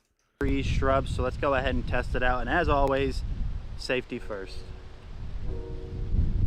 as always. Dude, how does he do it? How does he do it? Oh, yeah, it's a nice chainsaw. Really great for what you saw in the video, like cutting down low-hanging branches and bushes and shrubs and all that good stuff. James, what's up, man? How's your day going? How was your weekend? We're gonna go ahead and move on. DragonBlogger Briley's getting the pole saw chain the pole saw, the chainsaw on a pole, the pole saw of chains, the chain of poles. We're gonna talk about this LED desk lamp from Simpa. Something you shouldn't walk in on. This is fair. This is fair. I mean, every one of my streams, at any point, leave the stream right now for 30 seconds, come back, and we'll be on a completely different subject. The lights might be a different color. I might be wearing something different. I don't know. That's how it goes around here, James. You know this. Don't act brand new. Why are you acting brand new? So this is a dimmable table lamp. It is on sale from $44 down to $22. Penny, what's up, Penny? Welcome to the DragonBlogger Tech and Entertainment stream. How's it going? It's going, man. Been a good day so far. And hi, Siren. Yep. Yeah, same brand of saw. It's the same exact saw. You're just getting basically the kit that comes with the pole extension to turn it into a chain of pole saws. A pole saws of chains. Chains of saw poles. Nate does more costume changes during his stream than Lady Gaga does during a concert. You would know that about Lady Gaga, you Lady Gaga fan, you. All right, let's seriously get it together. We got to talk about this awesome table lamp. Wow, that is awesome. In the wise words of Owen Wilson, wow. Hey, what is going on, guys? Nathaniel with DragonBlogger Tech. Now, I don't do unboxings anymore. That's why I normally skip through like half of the video, because I don't think anybody I'm sorry if you do care, but I don't think anybody really cares about unboxings. They just want to see the product do what it's designed to do. So to control this, it's very simple as well. All you have to do is come down here and hold down the power button for a second, and you guys can see that it automatically turned on and we have about half brightness. Now controlling this is also as simple as it gets too. Hold on, I'm at the counter ordering a serpentine belt for your car alternator. Words are hard today. So if you want to change the lumen color or the light color, all you have to simply do is come up here on top, and you're just going to tap until you find the lumen that you want. So you guys can see here you have quite a few different lumen options, and then changing the brightness on this is honestly one of my favorite features because it's so simple and easy to do. So if we come down here to the bottom, you guys can see that all you have to do is simply just swipe left or right. So you swipe this way, and that is basically going to bring the brightness down. If you swipe this way, it's going to bring the brightness up. And you guys can see this actually does a fairly good job of lightening up the room. This is going to make a really good desktop light. This is also going to make a really good reading light for having on your nightstand or anything along those lines. And honestly, okay, guys, we have to address something pressing. Why, James? That's what we're addressing. Why? Is that a white light? So it changes the color temperature from a higher lumen to a smaller lumen, which changes the white color. Basically, it doesn't actually change it. Like, it's not RGB. It didn't look warm. I'll go back and I'll show you. Along those lines, whenever you're able to just design, this is also give me a second. Maybe I will. Down. If you swipe this way, it's going to bring the brightness up. Maybe I didn't show it in this video at all, but it does have an adjustment on it. I guess in the video I didn't show it, but it can go from a warm to a cool light and back and forth. Hey, cool shopper. Changes the hue from like 35K to 65K. Yeah, which changes, I think, you know what, let me see real quick. Let me see what range of numbers is what. I think, oh, that's brightness. Okay, so a lower K is a warmer light. A higher K is a cooler light. 5,000K and above is daylight. I have a 100,000 lumen flashlight. That's cool, man. You got a lot of stuff, man. Okay. But Penny, it is really nice.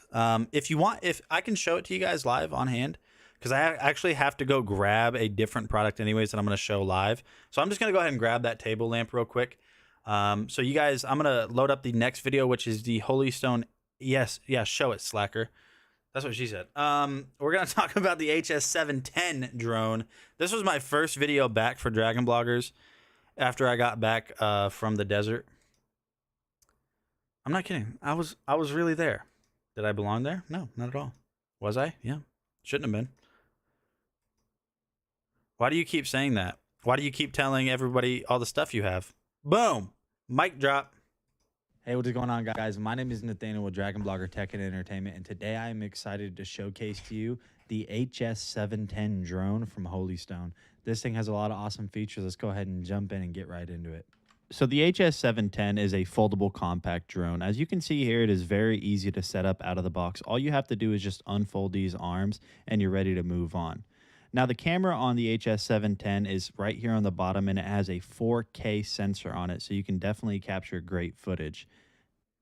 Now the HS710 is a quadcopter, so that means it has 4 motors and each motor has 2 blades on it. Don't worry about destroying these, they send you extras. So now we're going to go ahead and take a look at the hand controller. Up here on top, you're going to have your foldable antennas. On the bottom, you're going to have some grips that also fold out so you can hold it nicer. On the top here, you have your joysticks that will allow you to control it going up and down, left and right. And on the front is also where you're going to have other controls such as launching and... He was collecting rocks. Hey, I do be collecting rocks. I do be. Have you guys seen the people that will like get just I don't know how to collect rocks, but they'll get like rocks, different kinds, and they put them in like a rock tumbler with they put them in a rock tumbler with like some type of, I don't want to say solution, but like some type of medium, like a grit, and then they'll do it with liquid or they'll do it with soap, and they'll just turn like a regular rock that you'll find like out on the street or like on the side of the road. They'll turn it like super shiny. Yeah, I think everybody collectively dislikes the white background. I don't know why. It's not appealing. It's not easy on the eyes. Everybody, I dislike it. My profile updated today too. Cool shopper. I had other Chrome profiles that hadn't updated, but the last one, the one that the one I normally use, it did it today, and I was like, really? My Chrome finally did the update, and now I have white background. Yeah, it's gross. It's gross. So here's back to the HS710. That takes a long time to polish rocks.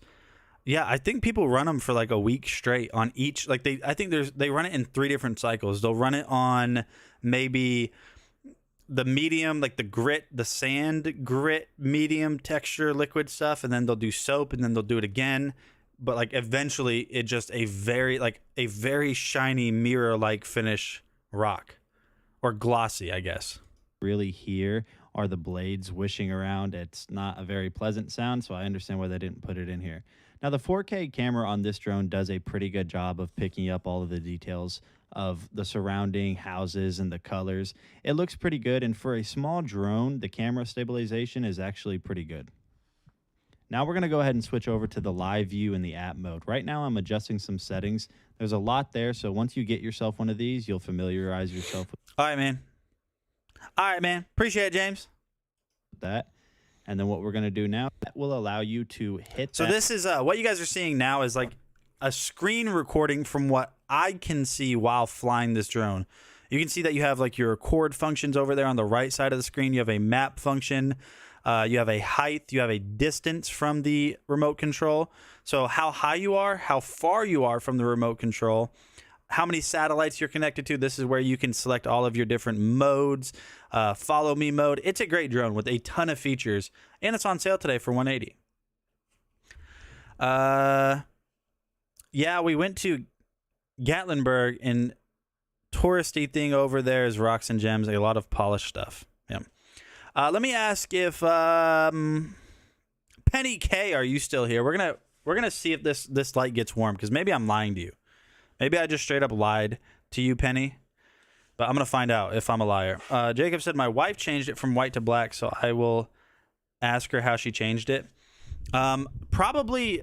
So you can download Chrome extensions that will. It won't be Amazon that did it, but Chrome extensions that will like basically turn everything to dark mode. But like, there's no setting in Amazon to change it back to dark mode, but you can download Chrome extensions. I haven't done it. All right, Penny, let's see everything that this thing comes with one more time. Now, I did the unboxing, which I said I wasn't going to show the unboxing for the reasons of people not wanting unboxings, but since I have to open it, we might as well. All right, so let's turn this around real quick. So this is it right here. She did it in the settings. But this is not Chrome. It happened in Edge also. Yeah, because it's not a setting. So here's the power cable for it. This was weird to me. You get a cleaning cloth, which I don't really understand it. I mean, I guess to like wipe off dust and stuff, but still I'm kind of like, I don't really need that, but either way. All right, so let's go ahead and I'll get this plugged in real quick, and we'll see if it has a warm mode. I'm pretty sure it does. I hope it does. Otherwise, everyone's going to call me a liar for the rest of my days. Everyone's going to call me a liar. Okay, so we'll go ahead and stand that up. We'll grab the power cable. We'll get it plugged in. Not sure if it changes everything to dark, then that affects other sites also. Yeah, I don't know. You just have to... I would look up dark mode on Chrome or something like that. Oh, I just realized that this can rotate. I never knew that. This can rotate so you can angle the light where you need it. I will check anyway. Okay, so let's plug this in. Plugs in right over here. We'll get it plugged into it. Power.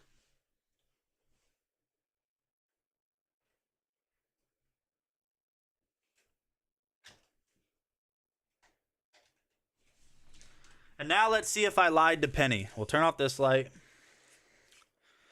Did I lie to Penny? So oh, well, let's just hit my monitor. That's fine too. All right. And let there be light. Okay. So we've got light for sure. We've got light. As you can see right here. Ooh, you can see whatever that is. Oh, that was on that processor thing. So you can see all of the dust. Real nice. All right, throw all that to the side. Well, we'll keep that actually. So you can adjust the brightness. Cool. Really bright. Not very bright. What happens if I tap? Oh, there we go. I didn't lie to you, Penny. I didn't lie to you. It does change color temperatures. Watch. Oh, yep. See, I didn't lie to you. I knew I didn't. So we have a warm light right here, which this camera doesn't really do that good of a job showing that it's a warm light. But boom. I was like, every other Simpa light that I've ever tested always had a warm to cool light feature. So you can go all the way through just by tapping right here. Adjust the brightness. You can bring it all the way down if you want. Turn it off. I think you have to turn it off. You have to hold down. Does it do anything else cool? Oh, right here. One more thing that's kind of cool. One more thing. Oh. It has a USB port on the back that I also didn't even realize it had. USB port so you can charge devices from this too. Words are always... Okay, Penny, I don't know if you've been to this stream before. Maybe you watched in the background or something. Anyone that's been watching me for a while will tell you that words are always hard for me. It's just the way it goes around here, Penny. All right, let's get this put back in. And we'll just keep it nice and tucked away in here. I just don't have... It's really nice. It's like all metal construction. I just don't have room on the desk for it. There we go. Okay. So we'll go ahead and switch back over to the Time Kettle M3 translator earbuds. If you guys have ever wanted to be able to tell what people are saying in a different language, or be able to interpret what they're saying in a different language, these earbuds are a real life real life hack, because what they do is they connect to the internet and translate in real time. Depending on your internet speed, there's usually like a 1 second delay from what they say to what you hear. So like, say I'm speaking to someone in or they're speaking to me in Spanish. I don't understand Spanish. I know keywords, or Chinese or German or whatever other language. It will listen to what they say and play it back in my ear in English, and vice versa. This really bridges the gap for language barriers. It's cool. Speaking of your desk, any luck of finding overhead stuff for your room? I'll explain that. It'll take a couple of minutes to explain, so I will explain it right after we take a look at this next product, and I'll show you exactly my idea and why I now think I don't need anything at all.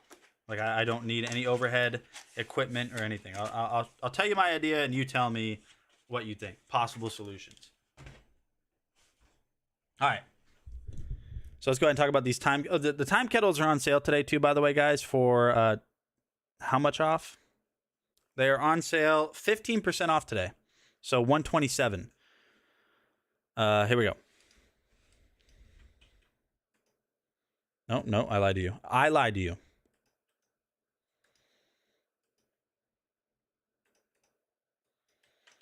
Now I didn't. Yo, what's going on, friends? It's Nate with DragonBlogger Tech and Entertainment. Today, I'm going to be talking to you guys about these Time Kettle M3 translator earbuds. So what these are going to be designed for and useful for is if you guys travel often, or if you guys live in an area where it's kind of a melting pot of different cultures and languages, this is going to bridge that language barrier, because what these are able to do is actually interpret what other people are saying in real time and translate it to whatever language it is that you speak. Now, obviously, it's not going to be every language on earth, but pretty much all of the very popular ones: Chinese, Spanish, Russian, English, French, German, and the list goes on. You're going to be covered with the M3 translator earbuds. Now, these are also very unassuming too, so if you guys are just kind of using these to just kind of hear what people are saying when you're out and about traveling, or just day to day on your regular commute or whatever, that's what these are going to be good for, because they look kind of just like AirPods in a way. So let's go ahead and get these open, and I'll show you guys everything that comes with them. So on the inside of the box, you are going to get a few different things. Right here, you're going to get your USB-C charging cable. It's nice that they're using that newer technology. You're also going to get some replacement ear pads, the ones that are going to fit on the end of it in case you guys are wanting to actually fit these to your ears. You're going to get an instruction manual right here, as well as some warranty information. And then right here, you're going to get a little welcome pad. You're going to get some coins, which is going to be used in the app. And then you are going to have the earphones themselves right here. Now, right off of the rip, one of my favorite things about these is the fact that you have a magnetic charging case. Now, getting this set up is very simple. All you really have to do is just download the Time Kettle app on your phone. That is going to allow you to translate and choose which languages you want to use. Now, these are very comfortable. They sound great. You can obviously listen to music with them too, because they are Bluetooth earphones. So like I was saying at the beginning of the video, if you guys need a way to kind of bridge that language barrier regardless of whatever scenario you're in, these are the M3. I highly recommend them. See you guys on the next one. I'm not even kidding you. I mean, I don't go to the nail salon. I've gotten a pedicure one time in my life, and I won't go back because it didn't hurt or anything, but it tickled. They were using a brush. So I've thought about that specific scenario, listening to if they really are talking about my feet or talking about me in general, specifically that scenario. But anyways, so Sean, if you're still here, man, this is my idea. What I wanted to do is, you can't see what I've got going on here, behind that way. You can't see this, but I have a desk that is 72 inches wide. So as I'm sitting, it's 72 inches this way, and it's 30 inches in depth. Now, I have another desk that matches this, but it is 72 inches wide. So again, this way, but 36 inches in depth. So what I wanted to do is I wanted to put that desk going this way right here. So it's going to be 72 inches wide. But if I were to basically, I wish you could see what I'm talking about. If I were to make the L shape and have it flush with the end of the desk I'm sitting at now, have it flush there, it's going to cut off 36 inches of space I have where I'm sitting now. So like if I were to put it over here by me going this way, it's 36 inches wide, so it's going to cut off this much space or so. So I would have to move everything over here. But the reason I want the L-shaped desk is to have another overhead camera over here. So when I'm doing products on the stream, instead of having to like dedicate this area and this workspace right here to show products like this, I mean, this is easy. I'd have a larger area over there, and I wouldn't have to constantly change what the purpose of this desk is for. So this desk is multi-purpose. I stream from it all the time, I game from it, and I edit my videos. So when you mix all of those three things together, I'm constantly having so much on this desk, and I want a dedicated section for these cameras and stuff like that. And also, if I had an L desk, I would be able to like have really cool displays and stuff. But here's the other issue. So what I mean by having it flush with my desk is it's a 36-inch wide desk, the second one I have. If I were to put it here, it's going to be 36 inches wide. So that means it's going to come from the edge of the desk where my hand is right here, 36 inches out this way. And I would have to move everything in order to fit in that L area. I'd be against the corner over here. I would be like over here. And it's 72 inches wide, so it's going to go like way out here. I don't know. Let me see. Let me see real quick. So if I were to come 72 inches off of this desk, it would be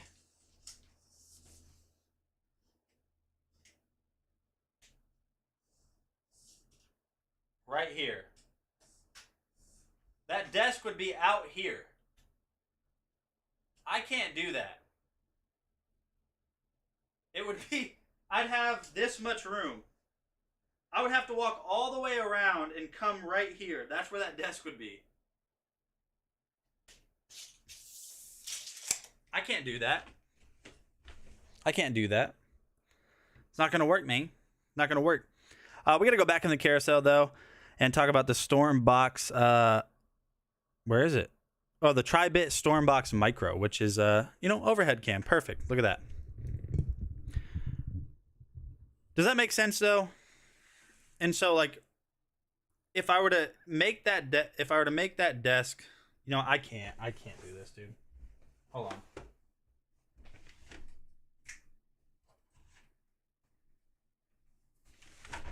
I have to do this.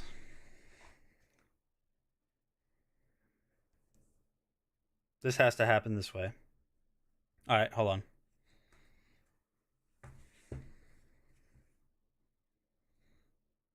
Okay. This is what I'm trying to tell you. Open up. What are you doing? All right, check this out. Let's just say, let me zoom in real quick.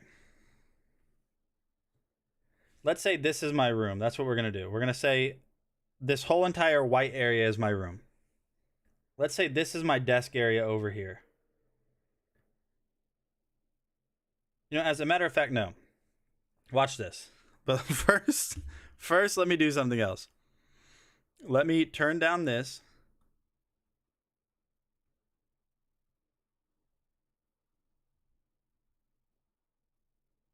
Oh my goodness. All right, let's turn this down. Hey, what happened? All right, let's say this is my room. I'm actually going to draw the basic area, like what my room basically looks like.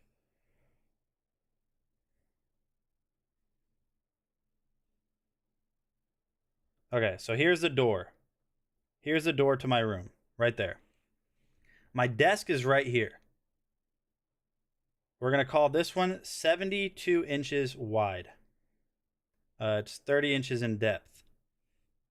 72 inches wide. And here's like what you guys are seeing. This back area is what you guys are seeing. I have a shelf right here. Just so you guys know. I don't know the depth. I don't know. I have a shelf right here. If I were to want to...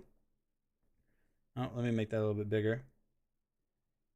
if I were to want to put that desk that is 36 inches wide, that's half of this. I mean, yeah, literally half. I don't know why I've been struggling with that. That would be half of this. And then it would come out 72 inches out here, for example. And so this would be my workable area. And then I still have all this stuff back here. But if I were to get rid of that and put it alongside here at 36 inches wide. Oh, that's cool. I didn't know I could do that. At 36 inches wide, it would stick all the way out here and then maybe come out right here. And that would be the L desk. So some of the desk wouldn't really be accessible because it'd be like parallel with the wall where my normal desk is. And so then I have no room right here. So either way, dude, I think I could design like blueprints and stuff. I think I could be an architect. Either way, I'm gonna like have no space in the room. So like if I don't want to pinch myself against the wall that way, I would have to put it on the end of this desk and lose space on that wall over there. If I do put it here and deal with being pinched against the wall over here, I still have to deal with being pinched against the wall and having to walk around and have like that much room back there. I don't have room. I guess I could have just said that.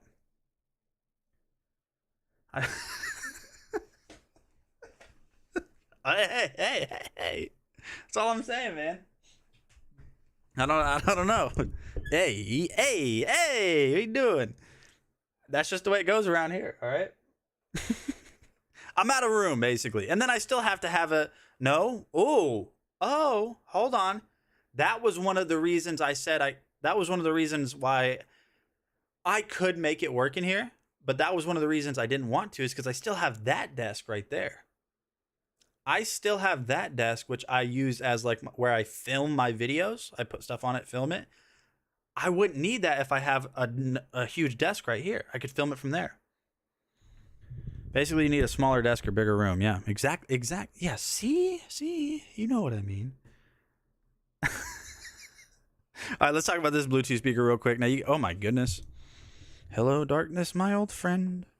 I've come to talk with you again. Into something. I don't even know what these settings are that I'm adjusting.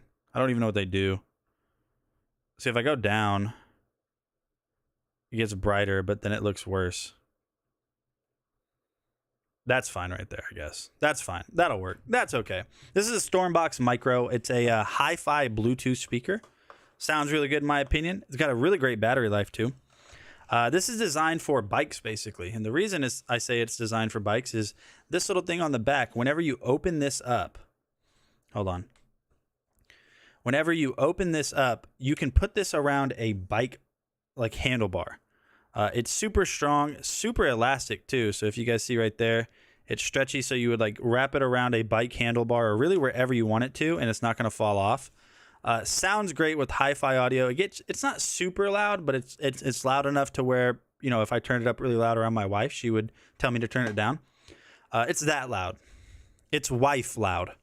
All right, so let's go ahead and hold down the power button real quick on this. We'll get it paired up with my phone. No lights or anything fancy or anything like that. The speaker speaks for itself. It speaks for itself. So are we connected to it? See if we're connected. Look at all of the different things I've connected to. All right, we are connected. Let's play some music real quick so you guys can hear it.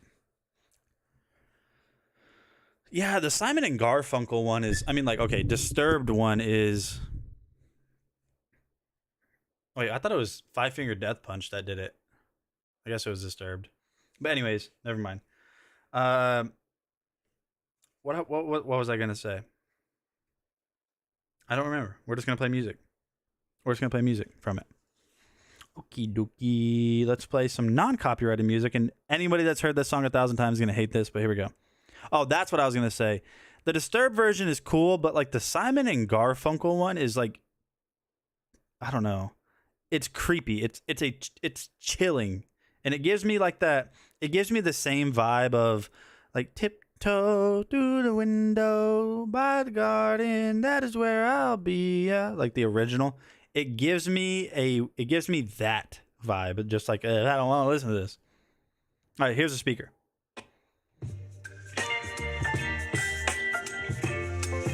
We're not even max volume yet.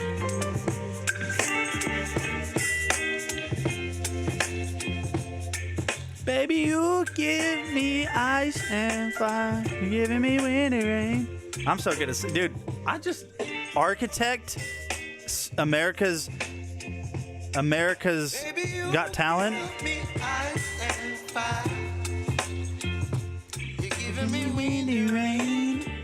All right, that's it. Yeah, exactly. This is the Tri-Bit Stormbox Micro, my friends. If you need a great tiny little Bluetooth speaker with hi-fi audio, a really long battery life, Tri-Bit got you covered. Let's see what Darren said. I'm going to guess Darren said I need different music. Disturbed is Sound of Silence. Five Fingers, House of the Rising Sun. Okay. It is creepy and chilling.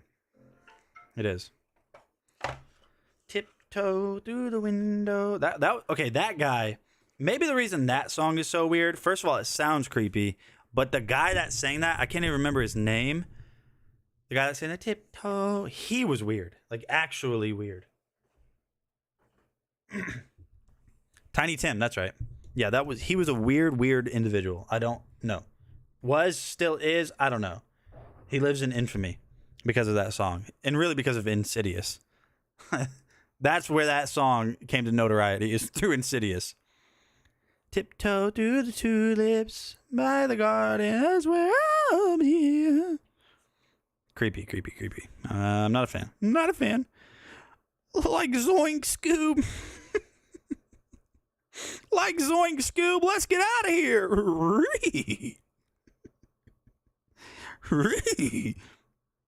Let's get out of here, Rocky. Okay. We have these Govee lights up next. These are the monitor lights. So really cool to add a nice effect to the back of your monitor or your TV. I don't know. I don't care what you want to do. Whatever you want, man. Whatever one. They do so by reading the lights on the back of or they read the lights on your monitor, and the lights that you put behind it, it will display from the monitor colors. It'll match it. Somebody has had their Scooby snacks today. Have I ate anything today? I don't think I haven't ate today, actually. So joke's on you, pal.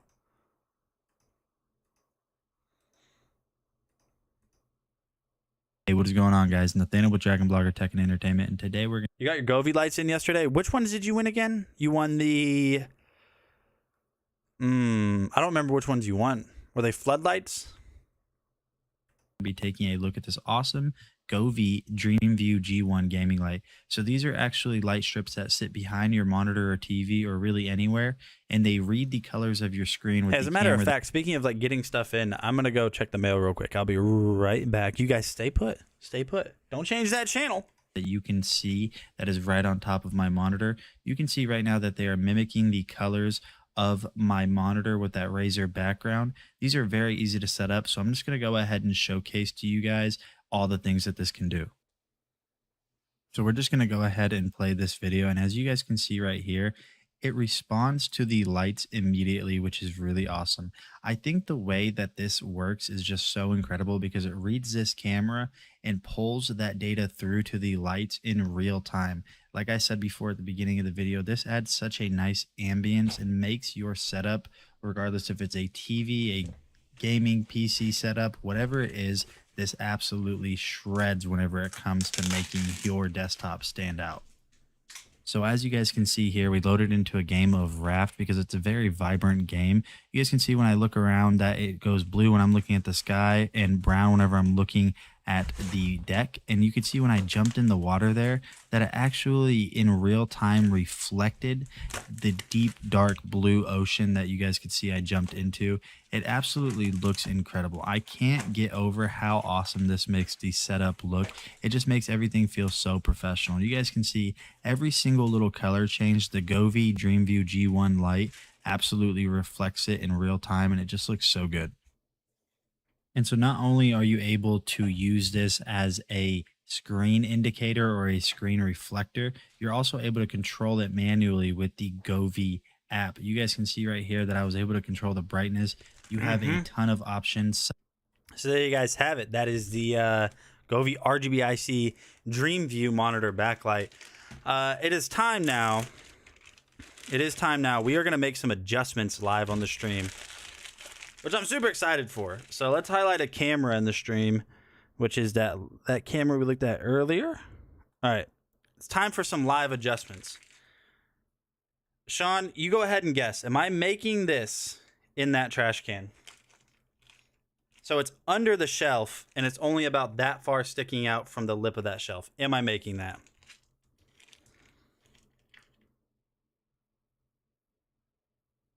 Yeah, okay. Oh, it's going to open up. Okay, hold on.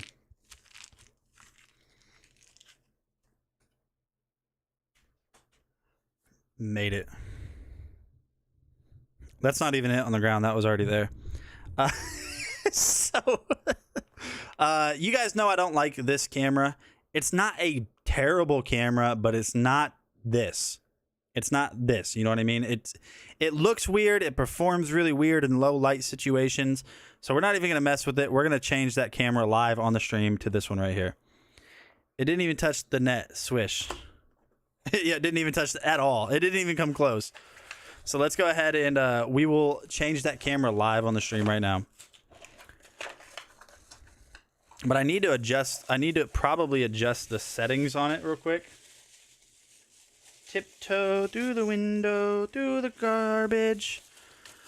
Oh, the new Sony cam is in. Nice. Yeah, it's literally just another one of those. The Sony ZV-1s. I have a Sony ZV-1, then that one. That's to film videos, but we're just going to put this one like this. I hope. I don't know. I think that the mount... Dude, I think that the mount will work the way I'm thinking it's going to. I'm trying to aim based on just looking at my screen, seeing what you guys see. And I thought that was going to be it, and it just went straight that way. So, all right, here, let's see. Maybe I need to get my hand like this. That was on its way. I just didn't do it strong enough. I was scared to scare you guys. So we got our cam link. We have to use the cam link to be able to make this work, by the way. Otherwise, it won't work. Okay. Too much wind. I'm not kidding you. The fan is going crazy in here right now, so that's probably actually it. What else do I have that I can throw away? What can I throw away? That's not going to work. I don't want to throw away the box. Actually, I don't even keep boxes. I will throw it away.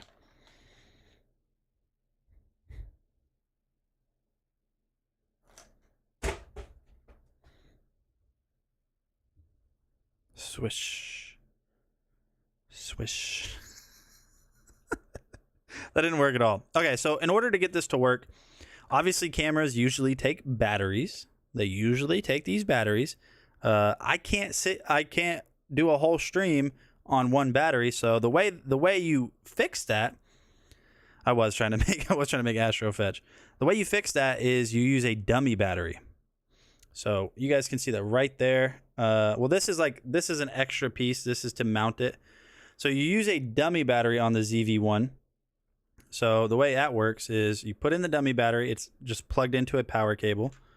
I mean, you guys probably know what a dummy battery is. Boom. Wait, hold on. Boom. Do I really have it in backwards? I think I have it in backwards. There we go. Dummy battery is now in. And then you just plug the dummy battery into USB power somewhere. And then you plug in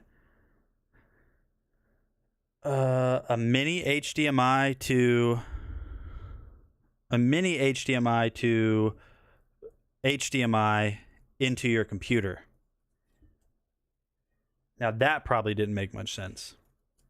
So we just need to get this powered. But first we need to mount it where this overhead camera is right now. I'm thinking about starting my own live, and you hit Astro. You're thinking about starting your own live on Amazon? on Amazon. Is that what you're thinking about doing? Uh-oh. So you have to get approved, by the way. Just so you guys know, if you guys have ever wanted to do this, that's awesome. But you have to like get approved. It's not just like Twitch where anybody can just go live. You have to get approved to live stream. You have to have a certain amount of followers on a set list of social medias, and even then, sometimes you don't get approved. Like even if you have the follower requirements, sometimes they just don't approve you. It's all weird. Give me 1 second. I gotta see something real quick.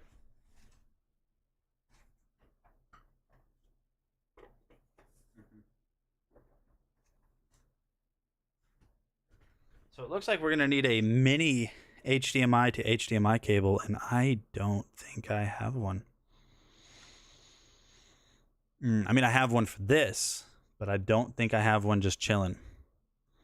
We're gonna look though. I'm gonna look. I think I might have one. Do I? Sean, do I? Do I have one? Let's talk about this vacuum cleaner real quick by Prolux.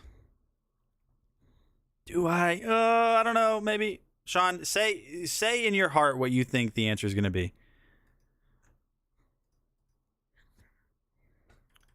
Because I'd like to change it. I'd like to see how much of a difference it makes. Because it should make the largest difference. Like the biggest difference of all time. Ever. That's ever existed. All right, so this is the Prolux CTX. No, sorry. The Prolux Triton canister vacuum. Great vacuum for its price. Yo, what is going on, guys? Nathaniel with DragonBlogger Tech and Entertainment, and today we're going to be taking a look at this Prolux Triton bagged vacuum. Prolux recently sent me this to do a test of.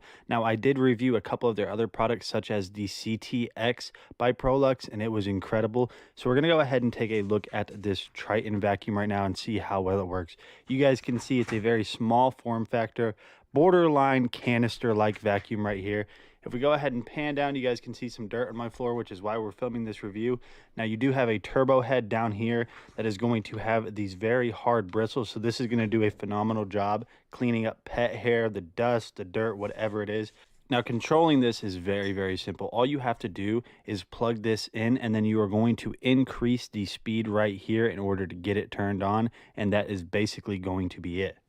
Now, one of my favorite features about this is the retractable plug. You guys can see right up here, you have this black button. So whenever you pull this out to get it plugged in, once you're done cleaning, all you really have to do is just hold down this button. And you guys can see just like that, it retracted. Let's go ahead and get this thing fired up and vacuum.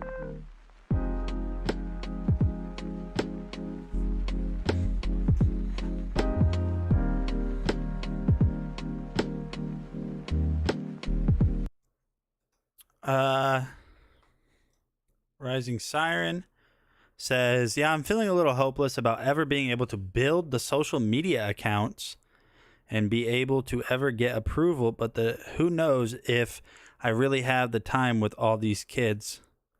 Don't feel hopeless. It just takes time. That's all it does. That's all it does is take time.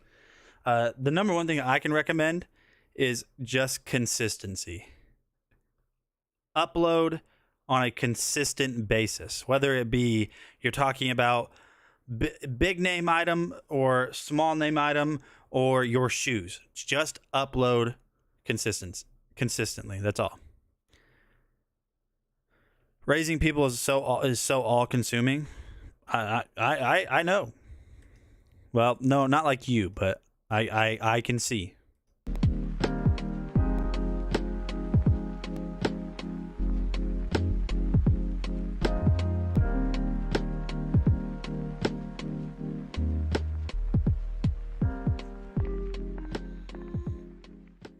What I want to go ahead and do now is I want to open this up and see how much dirt the bag picked up. So if we take a look on the inside, you guys can see there is a ton of pet hair in here. So the bristles that are on the actual attachment head right there are super strong, and they are going to pull up all of the pet hair. So this isn't full, so we're going to go ahead and put this back in, which is very simple. So you guys can see just like this, the bag is in. So if you guys are looking for an efficient, portable, and powerful vacuum, I highly recommend the Triton by Prolux. You guys can see it's very easy to get set up. There's so many awesome features that really makes this stand out. Has a ton of power to make sure it gets up all of that dirt. So thanks for checking out this video. Like I said before, All right, so there you guys have it. Jacob says, where is Ninja? Probably right there. Probably like right out the door, to be honest. So I think I do have that cable, but I have to move on to the next product because I gotta go check. I didn't have it in here. I just had a bundle of cables. So these are just some very standard, simple floating shelves. And actually, I won't go check on this because this is a shorter video. Let's see real quick. Very simple floating shelves from Up Simples. Yeah, but he's probably out the door chilling right now, laying down or something, or outside. I don't know. He's got a doggy door, so I never know where he's at. today I wanted to talk to you about these Up Simples floating shelves. So Go get him. I'll open the door and call him, and then he'll come in here. I wanted to just showcase these to you because they are so dang nice. So I set these up as part of kind of this whole little like tool collection that I've got going on over here. And I'm going to tell you right now, these things are very high quality. So these are just press wood or particle board, but one thing I noticed about these is they're a little bit more sturdy than ones that I've used in the past. So you can see that I have them mounted right here. This specific set is going to come with 5 different shelves, each being a different size. Now what I did is I used drywall anchors or mollies and screws just to mount these to the wall, leveled them out. And you can see that right here, the way they're set up, it just looks very clean and very simple. What I ended up doing with that back shelf, which if I'm not mistaken, that is actually the second biggest shelf, is I took a pre-drill bit, as you can see right up there, and I drilled through that, and I created some screwdriver holders right there. So you can really be creative with these. I really like the dark oak texture that they have on these. Again, like I said, it's not real wood, it's particle board, but this does have a ton of strength. They don't bow, they don't bend over, especially if you're going to use, drywall anchors, like I said. So if you want a very simple way to organize really whatever it is, whether it be, kitchen spices, tools like I did here, knickknacks, hobby stuff, I think these Up Simple floating shelves are something that you should definitely give a shot to. I mean, just take a look at the cleanliness and the organization that you're able to achieve with these floating shelves. All right, so there we go. Very simple shelves. You guys can see I have them right there. And it drives me crazy, and it's going to drive me crazy until I fix it, but I won't fix it for a year. That one is it's slightly unlevel compared to everything else, or everything else is unlevel, and that one is level. I don't know. We're not fixing it. Yeah, if you want me to... What's up, Donald? Welcome to the stream, man. I'll open the door and call Ninja in here and see if he shows up. I'll see if he shows up. He should. He should. He's all about me, man.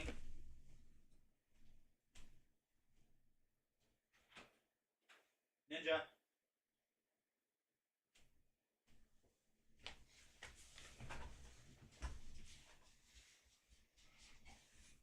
Get up here.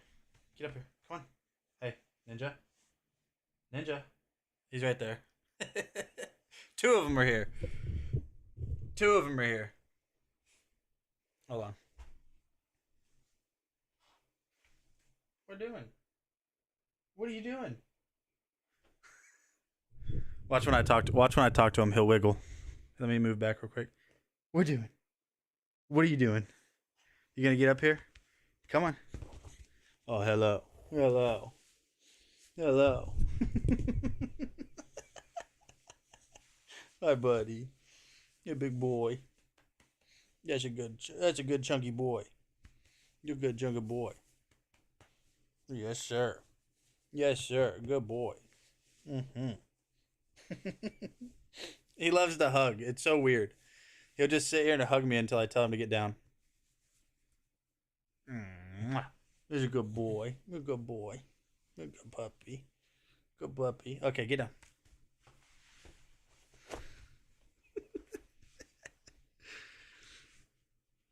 So there you go, Jacob. Now we have another one too. Dixie? We have another one too. She doesn't jump up though.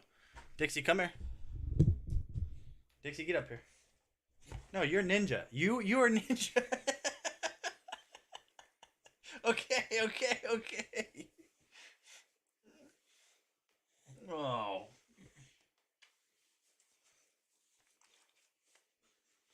Okay.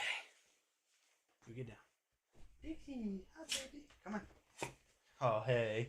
Here's Dixie. That's a sweet girl. This is sweet Dixie. Isn't that right? Kisses. Thank you. You get down.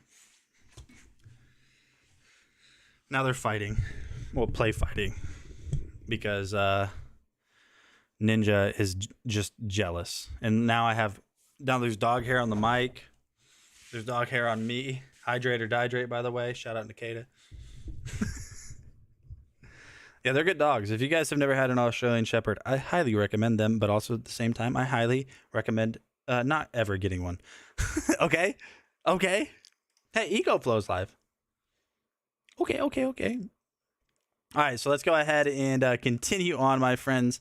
So I think the next video is long enough to where I can go check this room for a cable, because I really want to get it set up. I really want to get it set up. Okay, so this is the Wedi 4-quart air fryer. That's all it is. It's an air fryer, very simple. It's got like the old rotary controls on it. Or I wouldn't say old, but like the classic style rotary controls where, you know, it like goes tick, tick, tick, tick, tick, tick, tick, tick, ding when it's done. Can you put EcoFlow stream in the chat? If you just go to, like, you're on Amazon Live, so if you just go to Discover and just scroll through Discover, you should see them. Today, I wanted to talk to you. Wrong product. Hold on.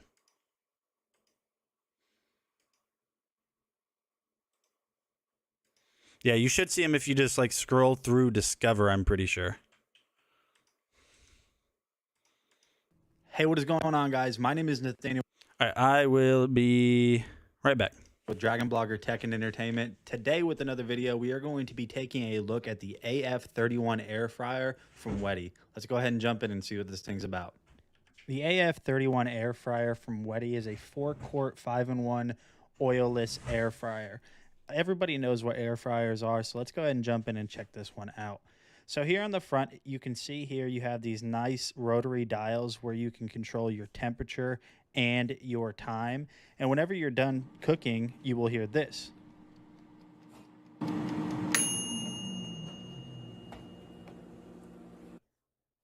Here on top, you're going to have your heat and power light. Whenever the heat light is on, that means it's heating to your temperature that you set.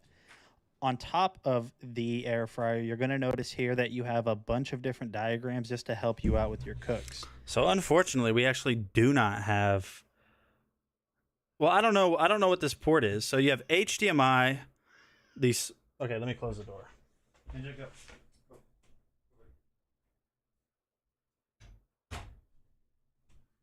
I don't know what the smallest version is. You have HDMI, and then I think it steps down to mini HDMI and then micro HDMI. I have a mini HDMI, but not micro, so I think I need to get another cable. Unfortunately, no ZV1 upgrades today. One of the cool features about this is, say you're in the middle of a cook, you want to check it. When you pull it out, it'll automatically pause the cook and the power will shut off. And then when you're done with that, you push it back in and the power will resume. Now, this air fryer goes up to 400 degrees Fahrenheit and down to 176 degrees Fahrenheit. It can cook for up to 60 minutes in as little as 10 or fewer. So let's go ahead and throw in some tater tots here and let's see how they cook. For the tater tots, we're going to go ahead and set the temperature to about 360 degrees for about 10 to 15 minutes. We'll come back and check on them. So as you can see here, they turned out great. They're super crispy and they were delicious. So this air fryer definitely did its job. It held a good temperature. It didn't have any unpleasant smells or anything like that throughout the cook. So if you guys want to check this out, I would highly recommend it. It's got this nice gloss black finish on it, the silver in the front. It's got a quick handle to pull out so you can clean it. I would definitely recommend you guys checking this out, and I'll see you guys on the next video. So you guys have it. Very simple. Very straightforward. We need to order a mini HDMI micro. Let's talk about the Sony ZV-1 for a second. Let's figure out which one it is.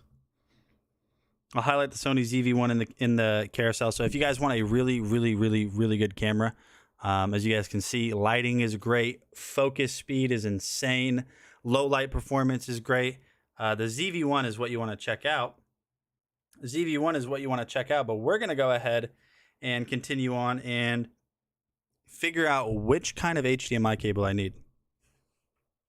So let's look up Sony ZV1. Sony ZV1 outputs. All right, so the Sony ZV1 is going to have a micro USB. Micro USB. So we need to order a micro USB cable. Hold on. Hold on. Hold up. Wait a minute.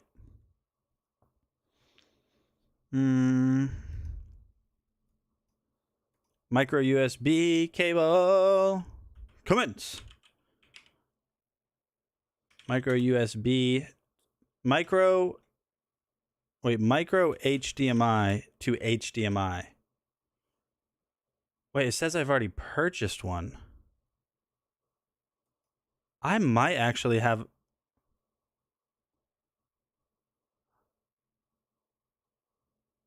another one somewhere. Because if I purchase one... Okay, interesting. It just got interesting. You followed EcoFlow? Heck yeah, man. EcoFlow products are awesome. All right, let's go ahead and jump back over here real quick. We're going to take a look at this Yeti Rambler.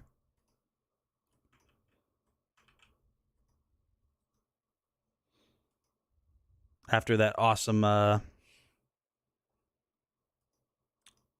what would we call it? After that awesome...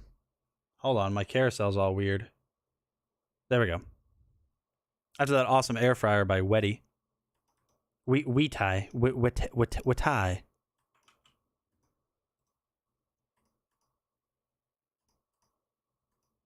What's going on? Oh, this is an old video. Not too old, but pretty old. It's Nate with DragonBlogger Tech and Entertainment. Today we're going to be taking a look at this Yeti Rambler 10-ounce lowball with mag slider lid.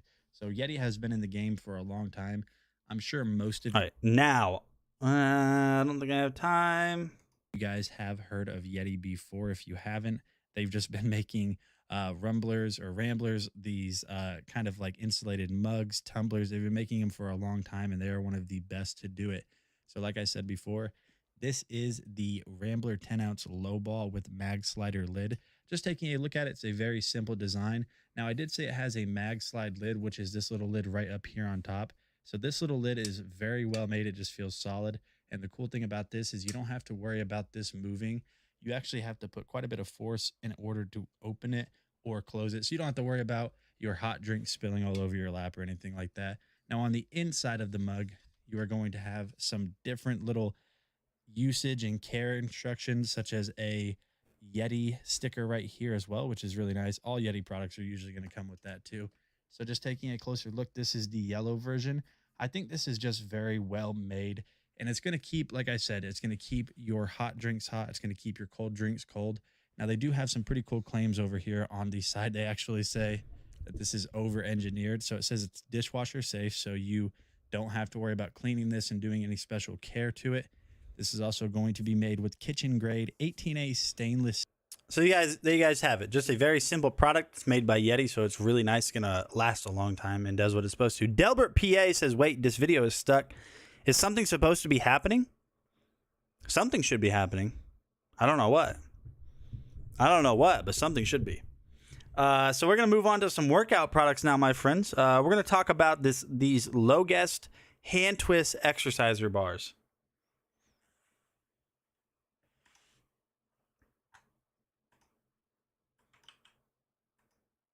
You see this now. Did you memorize what it said on the other side of the mug? No, I see what you're saying now. No, I was, so it was basically, I mean, this is probably exactly where it was at, but I was probably filming the review and looking at what you guys see now. I can see what you guys see, by the way. I see like a preview. I was probably reading it right off of the tumbler. You see us now? All right, what's up, Delbert? Welcome to the stream, man. How's it going?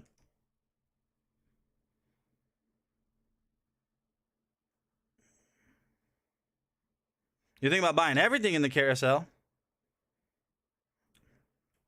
I don't know about clever. Maybe lazy. maybe a little bit lazy. I don't know about clever though. All right, give me a second. We gotta load up this video real quick. Everything is cool today. There is a lot of cool stuff. Hey, Delbert, I'm glad to hear that you're doing great. If you have any questions, man, just feel free to ask them in the chat. We're just having a little chill stream today. We're gonna look at some exercise stuff, like I said. Up next, I don't know why the video's not up. So I got a fix for that though. I do have a fix for that. DCIM, Google Drive, my drive. We'll go with low guest. And here we go.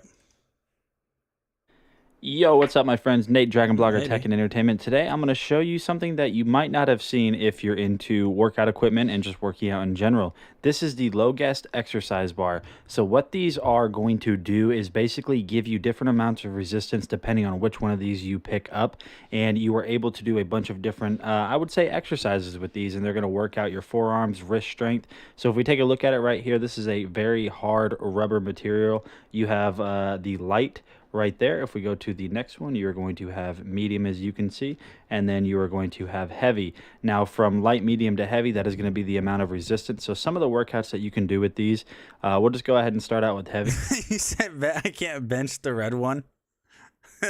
You're right. Is you can grab here on the ends and you can do like straight arm extensions and try to bend them through.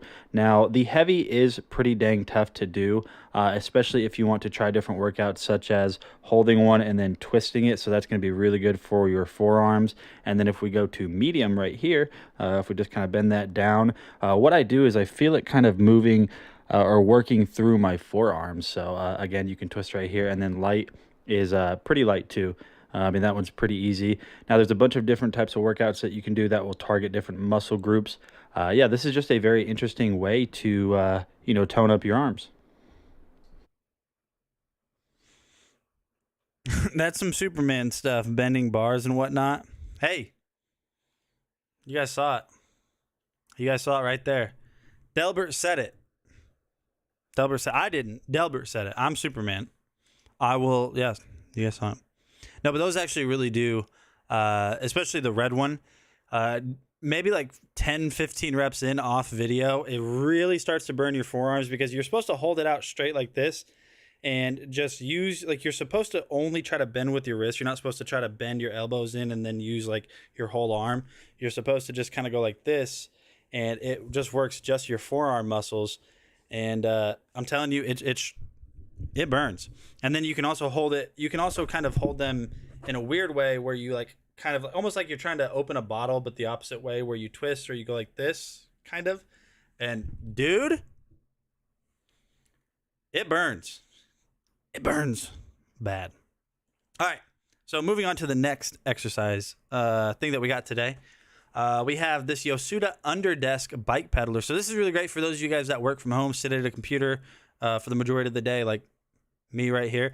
You just put it under your desk, and it's an indoor bicycle, so you don't have to only sit. You can, you know, keep your heart rate going, do some cardio to an extent. That would be a good desk workout. Donald, hello, man.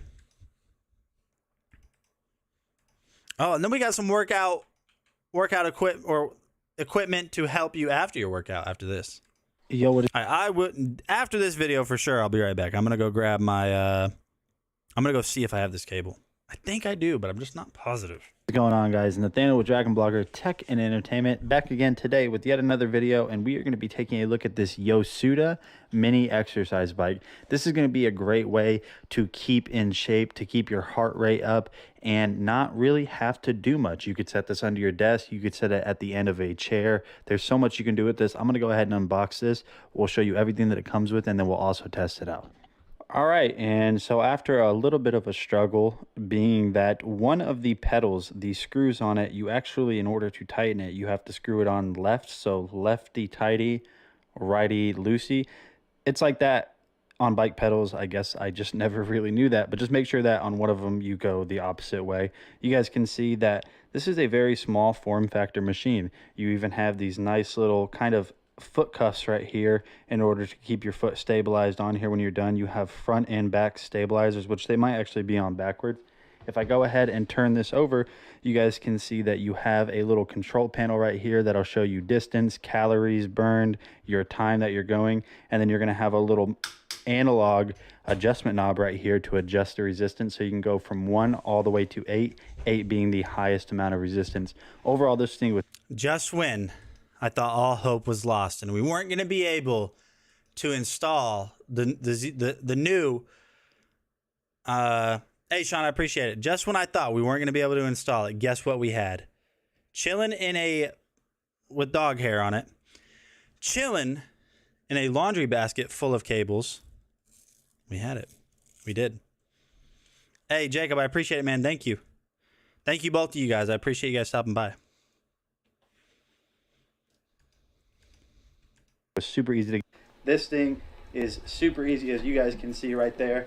That is almost no resistance. I feel like anybody would be able to do this.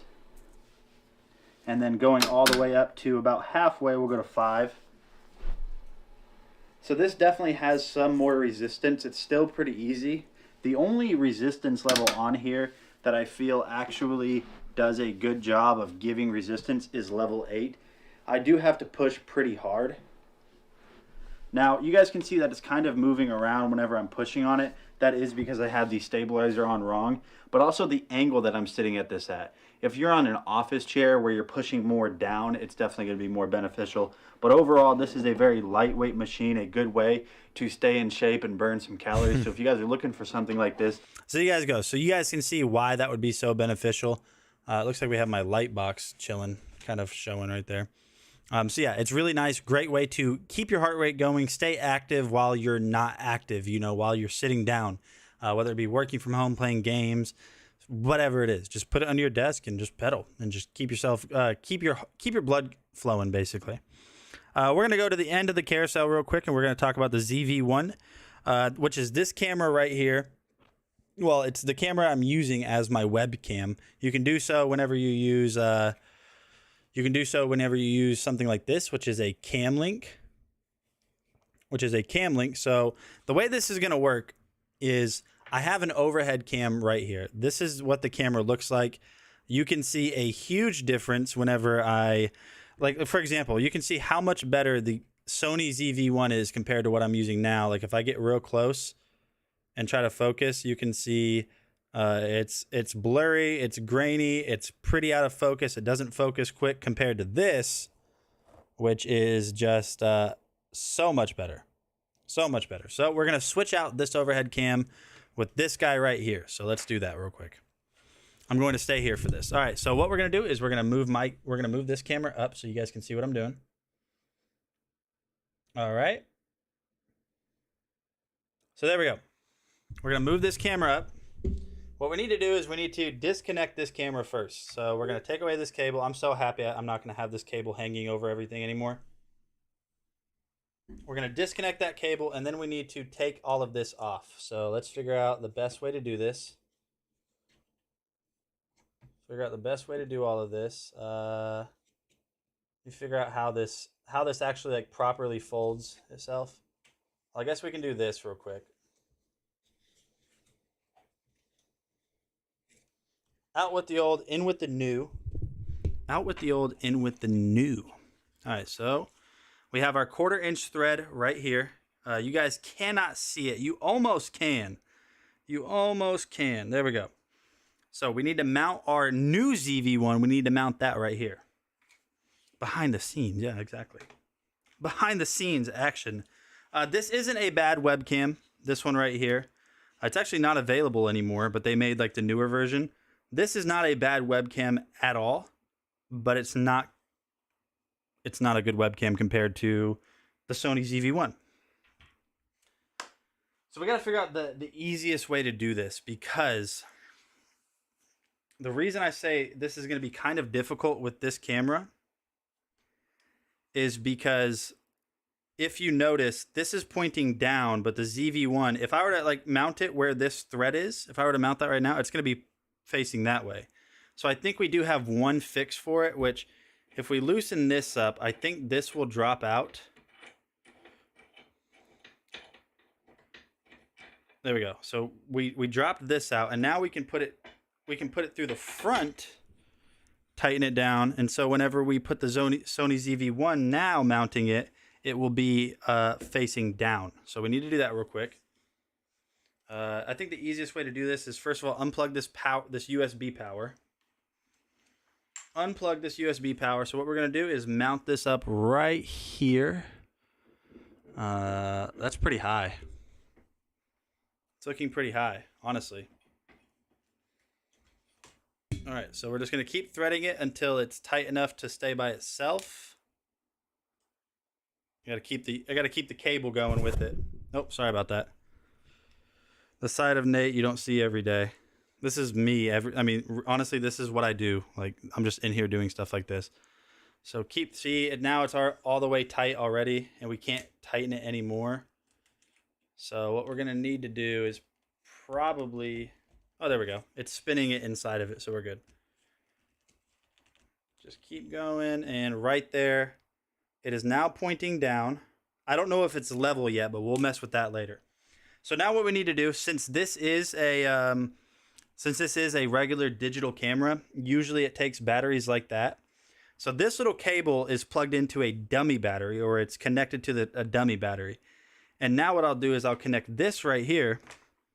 I'll connect this dummy battery just like this and power it over USB. So then it can stay on as long as I want it to. It can stay on as long as I want it to. So I'm gonna run this cable over here. This will be temporary for today. I will actually, as a matter of fact, I think I just had... Give me 1 second, actually. I have an idea.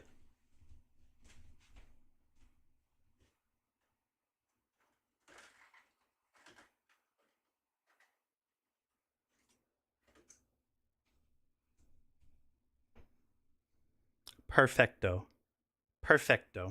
So we're just gonna zip tie this about right here, just to keep that cable from hanging. No way this zip tie isn't wide enough. There's no way this zip tie isn't wide enough. So we'll go ahead and start the zip tie a little bit, and we'll just push it down this way so the cable is hung up, and we'll tighten it down a little bit more. So now that cable's out of the way, we'll plug in the camera over USB power. Plug it in over USB power.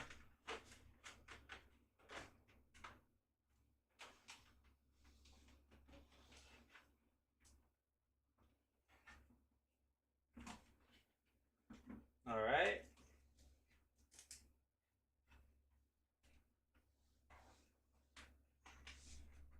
Okay.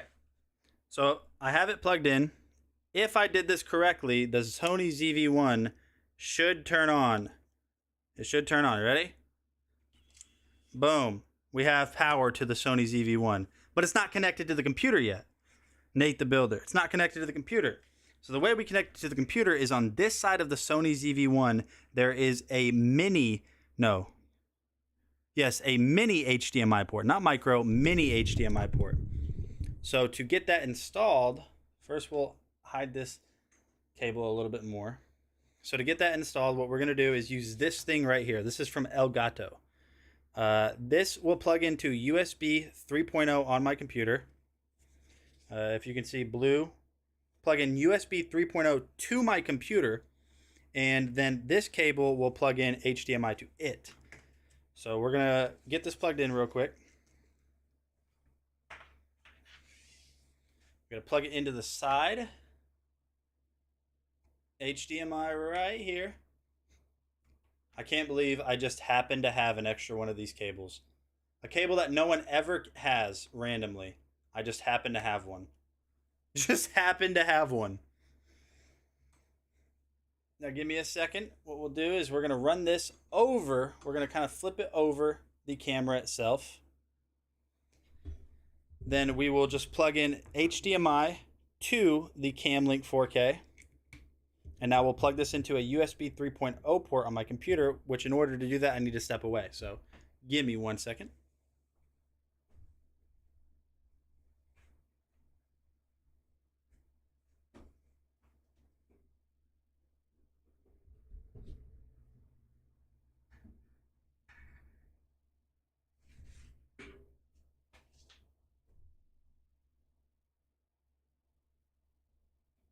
I'm still here.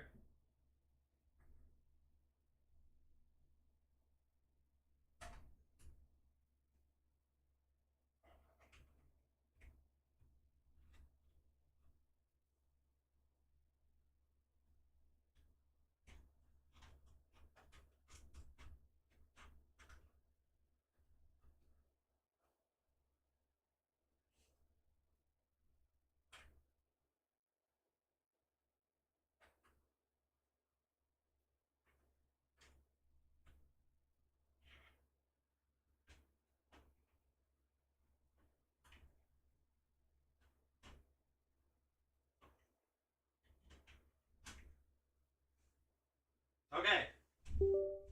So now we're back. We got it plugged in. Sorry about that. We got it plugged in. So theoretically, my Sony ZV-1 should work right out of the box. See, it's very zoomed in right now though. I mean, it's very zoomed out. So what we're going to do is I'm going to adjust some settings on the ZV-1. I'm going to adjust some settings real quick. You see, I know what's going on here. So the camera settings is telling it whenever it's plugged into a computer to not let me do anything on the camera itself. So to fix that, we need to adjust some settings. We got to adjust some settings on the ZV-1. Okay, give me a second. We're going to figure this out. So I think it needs to go...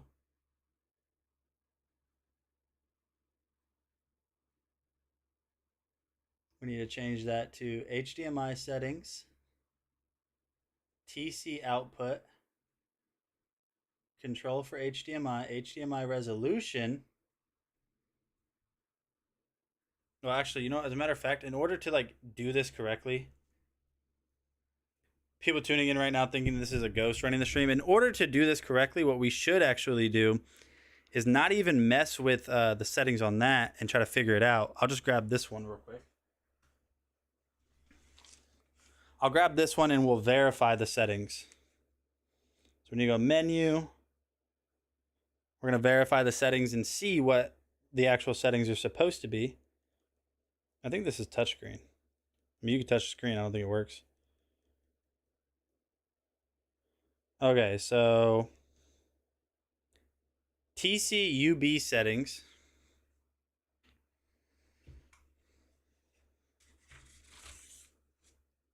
All right. So the TCUB settings, we need to change that real quick, are going to be none of that. HDMI settings, we'll see what my HDMI settings are on here. HDMI resolution, we'll set that to 1080p. We'll set that to 60 frames per second. Off, off, off, on. Menu. Menu. Multi on. And I think we're good. Now I think it should work.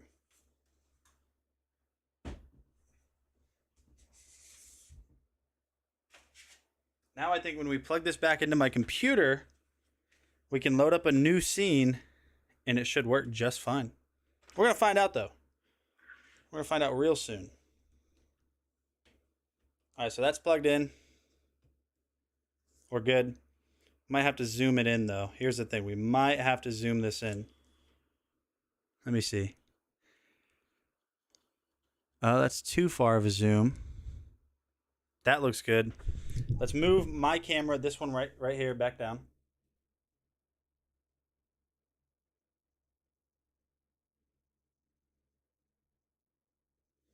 To about right there.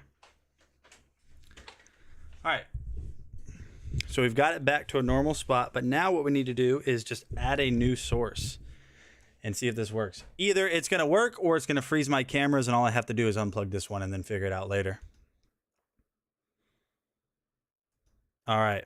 So you guys see how that's frozen? What we're going to do is add a scene here. Oh, hold on. We're going to go to overhead scene.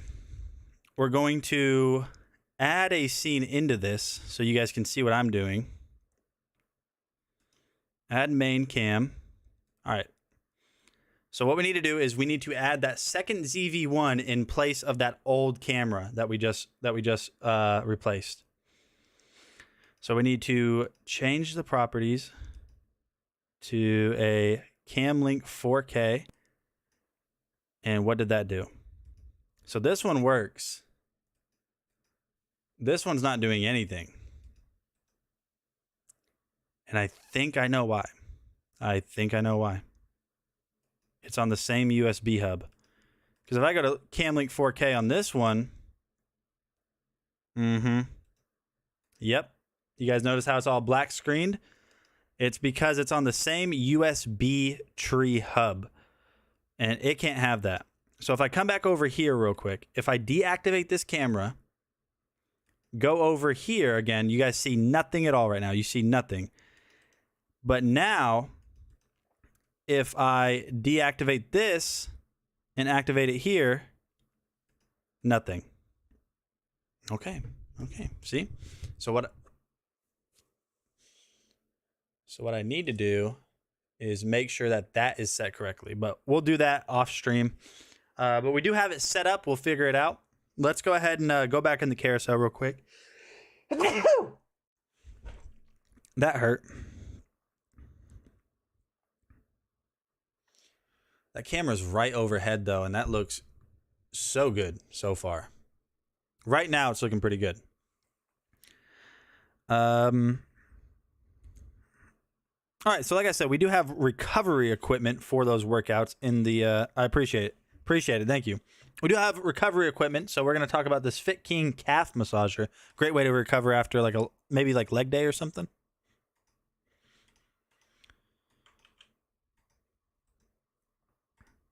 Yo, what's up, my friends? Nate, DragonBlogger Tech and Entertainment, back again with another Fit King video. So these are Fit King's lightweight leg massagers. So what these are going to do is wrap around your leg right here. If you've been on your feet all day, if your legs are sore, just really any reason where you would need some compression technology around those bad boys, this is something I think you should definitely give a shot to, and let me show you why. So first of all, very simple design on them. They're just all black. The way that these are going to work is they use a super strong Velcro to latch around your legs. One of the things that I can recommend is whenever you're using these, don't wrap them initially too tight, because they are going to compress, and if you have them kind of cranked around your legs, that might run into an issue where they start to get uncomfortable. So just give them a nice snug fit, not too loose, not too tight, somewhere right in between.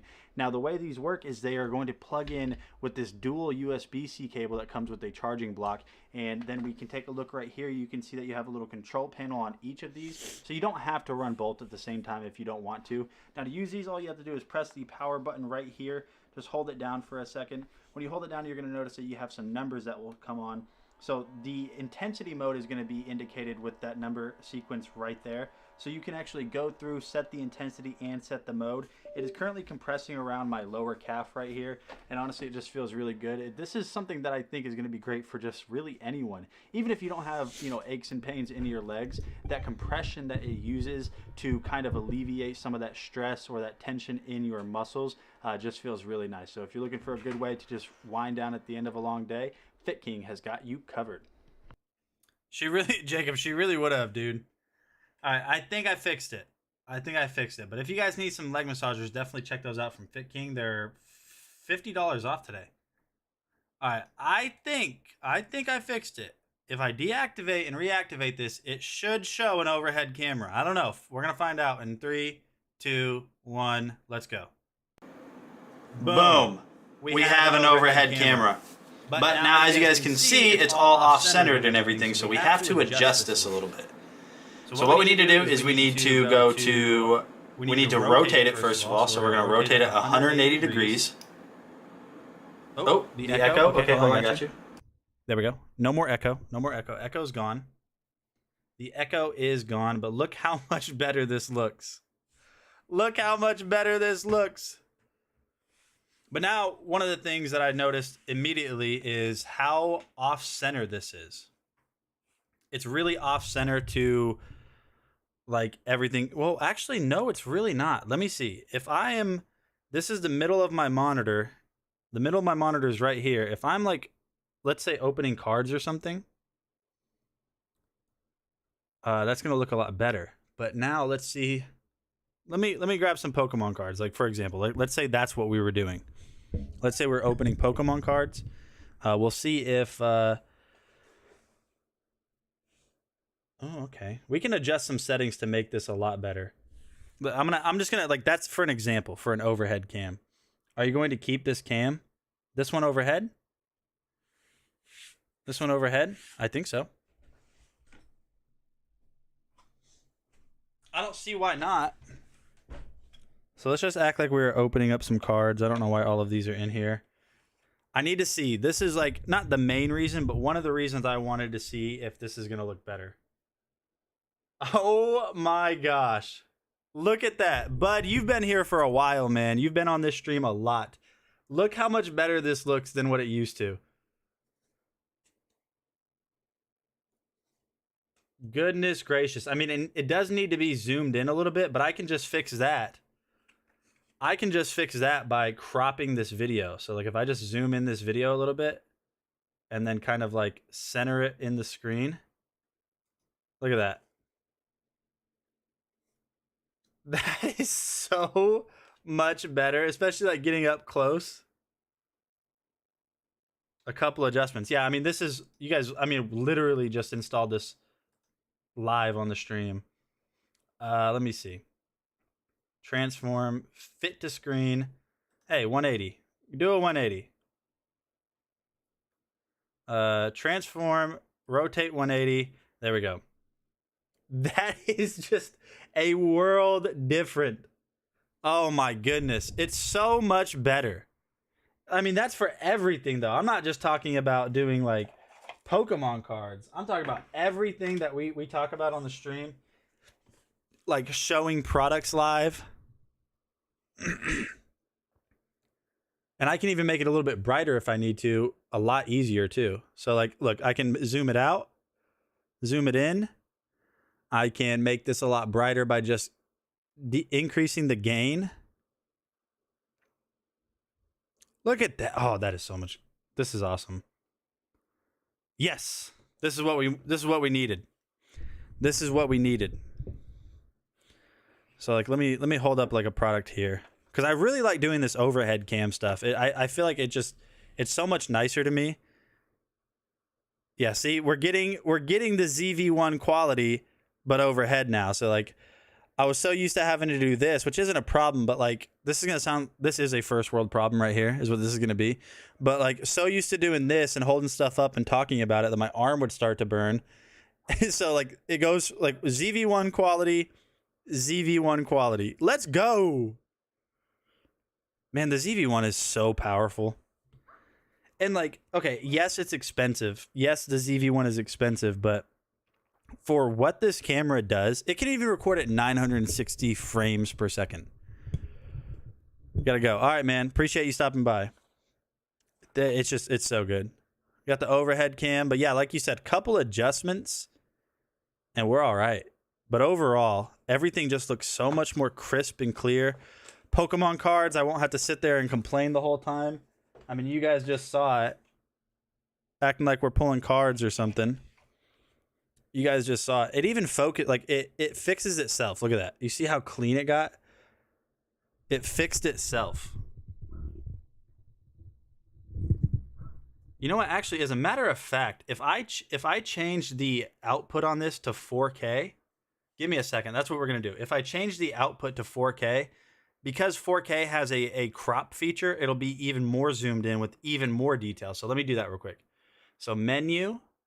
We're going to change the USB output, HDMI settings. We're going to go to 20 auto. So that should have happened. 2460p. We're going to go 60p. I can actually do HDMI info display. Oh, you see, now you guys are seeing the menu. We need to turn that off. Okay, so hold on. See, the camera looks the same here, but it's like when you get right here is when you're like, oh, okay, it's better. Never mind. We need to also make sure our mode is selected on the correct mode. Movie, it is. We need to go with program auto. And there we go. And so now if I switch this over to, if I switch this camera to 4K, oh, I can't actually. Device default. There we go. But also if like I zoom in, I wonder if I can, if there's a setting on the, oh my goodness, what is going on? I wonder if there's a setting on the ZV-1 where I can make it to where it automatically is zoomed in when it turns on. It's like, you see how everything's a little bit bright? I can just adjust that on the ZV-1 so much easier. Oh, hold on. I can just adjust that on the ZV-1 so much easier because I can just go down. Yeah, that's a lot different, man. That's a lot different. That's much better. So like Sizzlipede, you know, Stuffle, Latios, Grimmsnarl, Panpour, Gossifleur, Galarian Meowth. Yeah, I'm going to play with it, but that's the Sony ZV-1. I mean, what I'm probably honestly going to end up doing is if I zoom all the way back out on here. Oh, zoom. Well, let me zoom all the way in. Look at that. That's honestly gross that you can see all of the hangnails on my fingers. But look how good that looks. Look at that. That's perfect. And that's zoomed in too. That is perfect. That would be great for opening Pokemon cards. Look at the colors. It's so much different.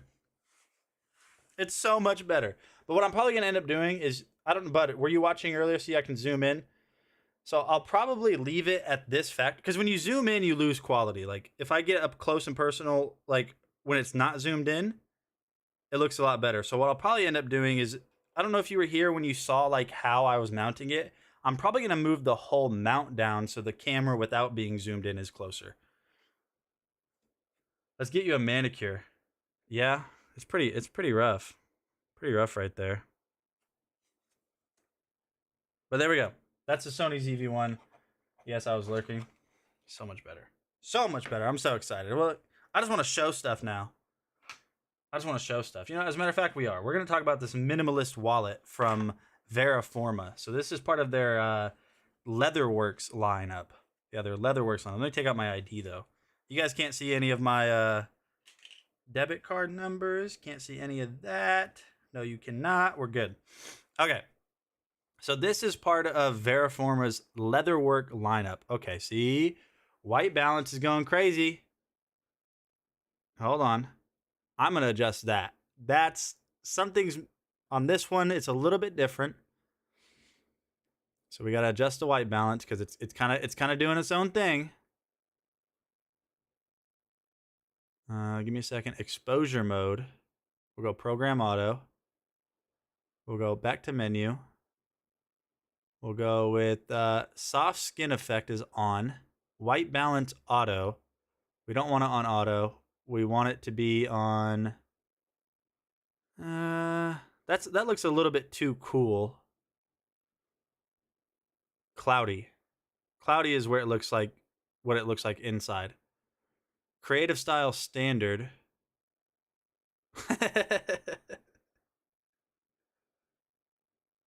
Hey, are they comfortable? Are they comfortable, man? I don't want to be called a liar from talking about them in such high regard. Oh, good, dude. I didn't want to be called a liar. It's not often that I like get feedback from you guys. Like you ordered what I talk about, and then you guys like, you know, tell me like, hey, this is awesome. So when I do get feedback, it's cool. Yeah, they're super lightweight and super comfortable. I knew you would like them, man. So now we got the overhead cam. We can switch over here. But yeah, so this is the Verifora men's leather wallet. This is true leather. So we'll zoom in a little bit, get it a little bit closer. You can see that right here. You just have that beautiful Verifora branding right there. This is real leather. Look great with khakis. Yeah, and they're lightweight, breathable. Going to be great for summertime too. So just taking a look, this is going to be a, bifold. Would it be bifold or, yeah, a bifold wallet. Because bi is 2. Bifold wallet, you're going to have all of your different card slots right here. So you're going to have 1, 2, 3, 4 slots on the side, and then 4 slots on this side. There's no cash pocket. I mean, you can put cash into any of these side pockets if you want to. But this is real leather. As you can see, whenever I scratch it, it discolors. It's just premium. It's just a very simple leather wallet. If you guys need a see, my white balance is going crazy.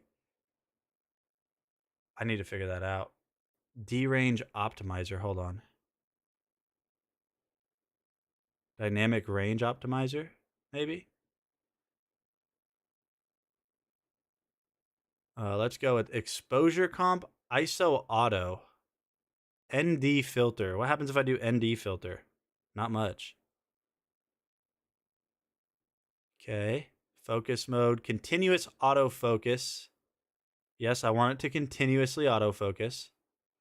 I want it to autofocus fast. Focus area. Flexible spot, center, zone, wide.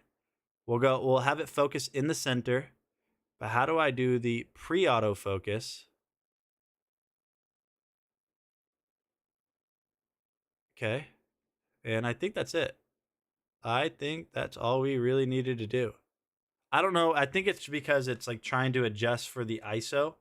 I would need to set the ISO automatically or manually to make it to where it doesn't automatically adjust. So like if you guys notice, if I hold up like anything that's white, it's gonna make everything super bright and then everything in the background dark. So if I hold this up real close, let it adjust, you're gonna notice it's dimming everything, and that's what it's doing on this camera, which is fine. But for an overhead camera, I don't want that.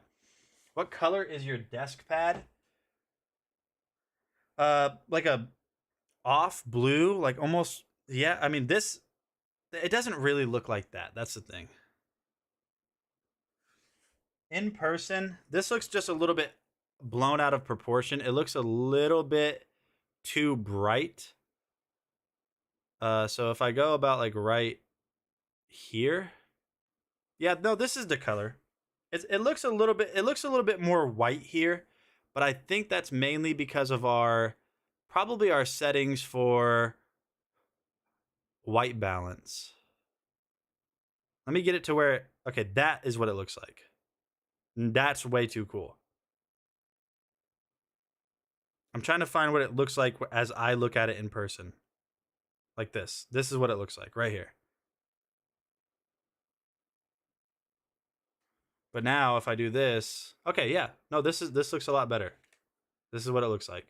Yeah, that's the color it looks like. A little bit different, but I'll play with it. I'll figure it out and see what's going on. Yeah, it looks like this. You know what? As a matter of fact, I think because I have like the lighting set up specifically for this camera and adjusted to all of the actual colors. There you go.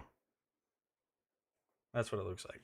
But with that being said, let's move on in the carousel. I'm just super happy. This is just so much better. It's going to be so much better to show you guys stuff. I mean, it's so much. It looks the same as the other camera did when I'm right here. Like the other camera didn't really look much worse than this. But it's like when I get right here is when it starts to, when it really starts to shine and show how good it is. I don't know how to adjust that. Watch this. I don't know what the setting is. I'll figure it out. But you see how everything is dark in the background and I move away? And now it's all kind of blown out of, like it's a little bit whitewashed. And I go back. I think that's the ISO setting. I think I can fix that. You know, as a matter of fact, before we do that, since we still have time on the stream and we still have a while, that's kind of how I want it to look all the time, where the background is dark and about right here is not. But that's a little bit too far. So if I go Rookity, like Makuhita, Galarian Meowth, all of that cool stuff, Sweet, Smeargle, Simisage, we do all of that, and then I move away. Now it looks like a worse camera. Looks like a worse camera, and I think it's auto-adjusting ISO. So if I set it to a manual ISO, it should not do that anymore. So we're on ISO auto. So what we need to do is change that from ISO auto. Yes, we don't want it that dark. We want it about, hey, tell me when, okay? So that's too dark, obviously, because if I move away, it's still really dark. We want it about maybe too bright. Maybe about right here. So now whenever I move stuff away, it shouldn't, yeah, see, there we go. It's because the ISO was automatically adjusting for the light. So there we go. As you can see, it didn't automatically do that. Now, obviously, this is going to change if I change how bright everything is around me. So if I increase the brightness on my light that you guys have told you guys about before, that's going to change it. No, that looks good. So I'm brighter here, and it's brighter here. It's almost too bright here now. Yeah, it's too bright here. Goodness gracious, though. We're not opening up Pokemon, I promise. We're testing out the overhead cam. Like, that's what we're doing. We got it set up. That's too bright. I wish I could set an ISO range. See, like right about there. That looks perfect for me. Not when you move in close. And then I move away. But let's act like we're not doing Pokemon cards, and let's act like we're talking about an Xbox controller. Still perfect. Still perfect lighting. And if I move away, it doesn't show how dirty my desk is or how dirty the mouse pad is. And honestly, I don't even think I need to move the camera down. Well, let me see how zoomed in am I? Yeah, I'm going to move the camera down. And the reason I'm going to move that is because well, let me see where the center of my monitor is. So I'm centered with this camera. So I got to keep my hand in the center. So, okay, here we go. Kind of centered. All right, we're centered right here. Now, whenever I switch over to the overhead cam, my hand needs to be in the center of the screen. Is it? Is my hand in the center of the screen? So here we go. Center of the screen, roughly right here. So I'll just move down. Center of the screen. Center, yeah, we're centered. I really don't. I do want to bring it down just a little bit because I think it's close enough. Pretty dang close, you're right. Look at my weird finger. Why do I have weird fingers, man? I have like weird, like swan. This is called swan neck. Like, look at that. You're not supposed to be able to do that, by the way. But no, yeah, that is a world different right there.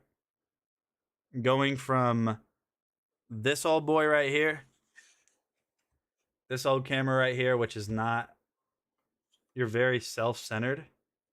I don't think so.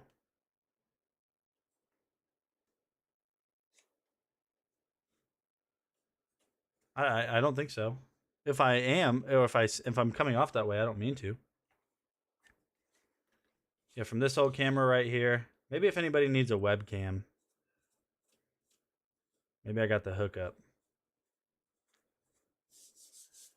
Yeah, this one's not bad, but it just doesn't really compare to a ZV-1, you know? Doesn't really compare. Oh, goodness. Yep. Thank you guys for letting me just experiment, by the way. On 99% of my streams, this is all it is. Figuring stuff out.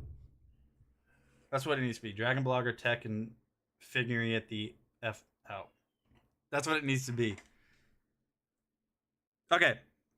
So we did talk about, I still can't believe I lost that ring. So we did talk about some oh, I'm excited. We're going to talk about this ring right here. And I'm pumped because we're going to use the overhead cam, the new overhead cam. This is by Trumium. It's a very it's a weird ring, I'm not going to lie to you guys. It's a very strange looking ring, but you showcased the product. Here we go. Check this out. All right, let's actually zoom it in. Yeah, so I definitely need to bring the camera down a little bit. So here's the ring right here. I'll go ahead and take it off real quick. This is I don't ever wear like solid rings. I always wear silicone rings. They're just more comfortable. Safer too. I mean, I'm not doing anything anymore that requires like a bunch of safety or anything, but still. So we'll get this ring out of here. Now this one's strange. So it's a tungsten ring. So if we take a look, it's a tungsten ring, but it has this really strange like blue markings in it, which I believe it's not amethyst. Amethyst. It's a turquoise inlay. So it's wood on the inside. Oh, here we go. We're out of focus. It's wood on the inside with a turquoise inlay on it. And it almost looks like it, in a way, it almost looks like it has an epoxy on it. It almost looks like it has an epoxy, but it's not. It's a smooth finish. You obviously don't feel any of the texture. Now I wear a size. It's funny enough. My ring size is the same size as my shoe size, 10.5. I don't. Is that a thing? Is that like what most people are? My ring size is a 10.5. They don't make it in half sizes, so we went a step above at an 11. And as you can see, it's not going to fall off. So, I mean, it's a very specifically designed ring. I don't really know what they were going for. I don't really know what like setting this is a proper ring for. Maybe a date night, or maybe you just like maybe you like the wood texture with the turquoise inlay. But as you guys can see right there, it's an interesting ring. It's very unique. It's $20.99 with an extra 10% off clickable coupon on it too. So if you guys need a new ring, there you go. No, because I don't wear a size. You have. Dang it, getting called out for being self-centered. I didn't say anything. I don't know what I did.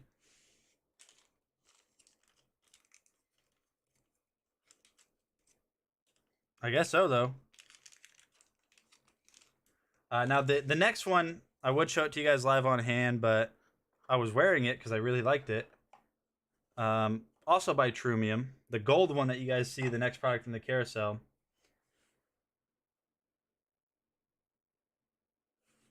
I was wearing it every day. I walked outside, and I think I don't remember exactly what happened, but I was like shaking my hand, and so the ring flew off because I was shaking it too hard, and like it just fell right in front of me on the driveway and then rolled somewhere, and I can't find it now.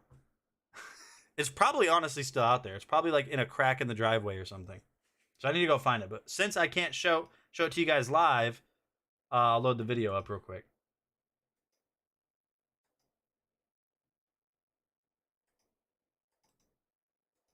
Let's say, I don't know what.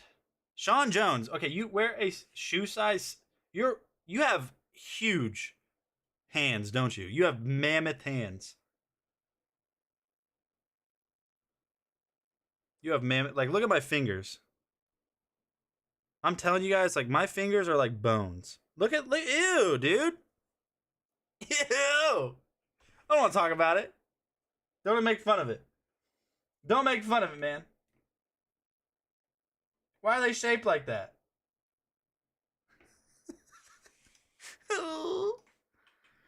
That's just my life, my life, my life, my life. Yo, Nate, DragonBlogger Tech and Entertainment. Today I'm going to be talking about this Trumium ring. So right off rip, you can see that the design of this, we have a gold plated. Only if I can laugh and run away maniacally whenever you call me him. Just like he did. Texture to it. And one of the things that really stood out about this to me was right off of the... Darren says, okay, I can't show you guys what Darren sent me, but no, ring size and shoe size typically not the same. By the way, if you guys didn't know, Darren is like watching. He just can't talk because they muted him 4 minutes into the stream.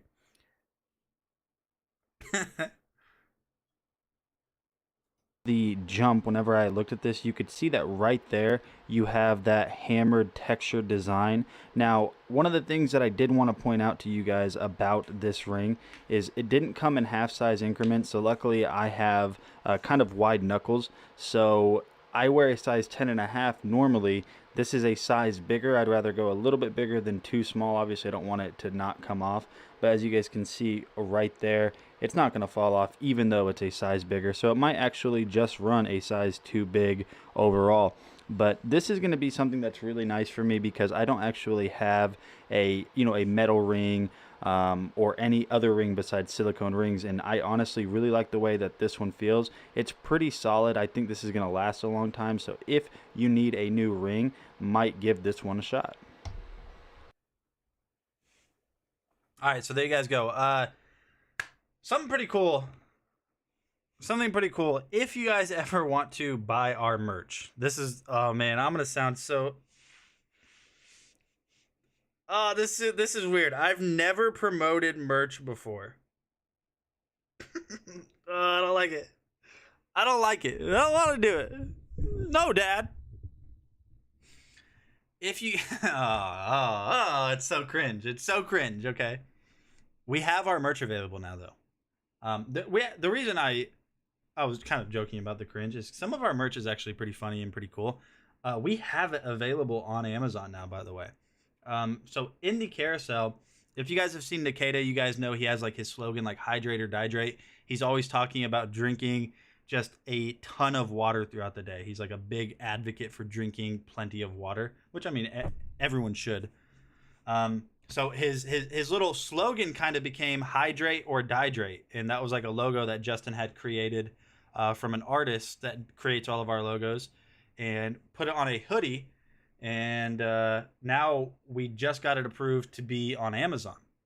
That's not the only one either. Like, we have other ones too. Now, let's talk about the hoodie too. I don't know who makes the hoodie. You order it directly from Amazon. I don't know who makes it, but I will say, come on, Nate, push that awesome merch. I try to drink 64 ounces of water a day. Yeah, you should. So they say what you should do minimum is about 64 ounces. And here's the thing, especially if you're active, and I don't mean like working out and doing all of that crazy stuff, going on runs and just being extremely active. They say if like you're active at all, like whether it be on your feet working or working out, a good, like a very, very good number of ounces to drink a day is your body weight cut in half. That's a lot of water. Like, I weigh 210, so I'd have to drink 105 ounces a day. That's a lot of water, but it's good for you.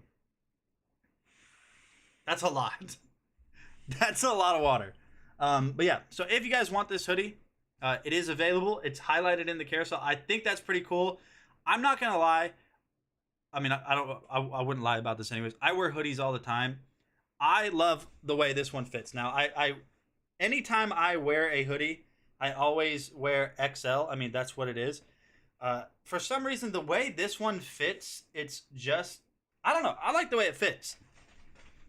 I think it's very comfortable. I like that the hood on it isn't like insanely large. I like that the hood on it isn't like, it's like baggy and everything. It's just a nice hood. It's very soft too. A very soft hoodie, lightweight. So if you guys want our hoodie, hydrate or dihydrate, support some Nikita right there. It's in the carousel, which is pretty cool. I even have a mug that says that. I'm bad. I hydrate, however. I only drink water and coffee, tea, no other drinks. I shouldn't drink soda, yeah. Yeah, you should drink a ton of water throughout the day. But you guys will be awesome. Support us. We do have our hoodies in the carousel. I don't want you guys to sit here and think it's because we're trying to make a bunch of money. We have wanted to be able to do this. I mean, I don't. Justin, the profit margins on these hoodies are a couple bucks. So just so you guys know, full disclosure. It's not a money-making thing like buy our merch, man. It's just if you guys want it, you guys can. Like, we have a bunch of different stuff. I don't know what's available right now through our merch store, but I'll show you like some of the other designs we have. We have the Pixel Dragon, which is pretty cool.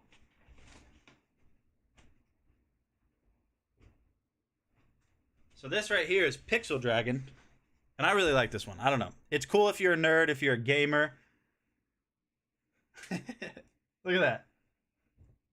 Little Pixel Dragon with the little heart too. That's pretty cool. I like that. Yeah, this hoodie is in the carousel right now. Super soft, lightweight. I like it a lot.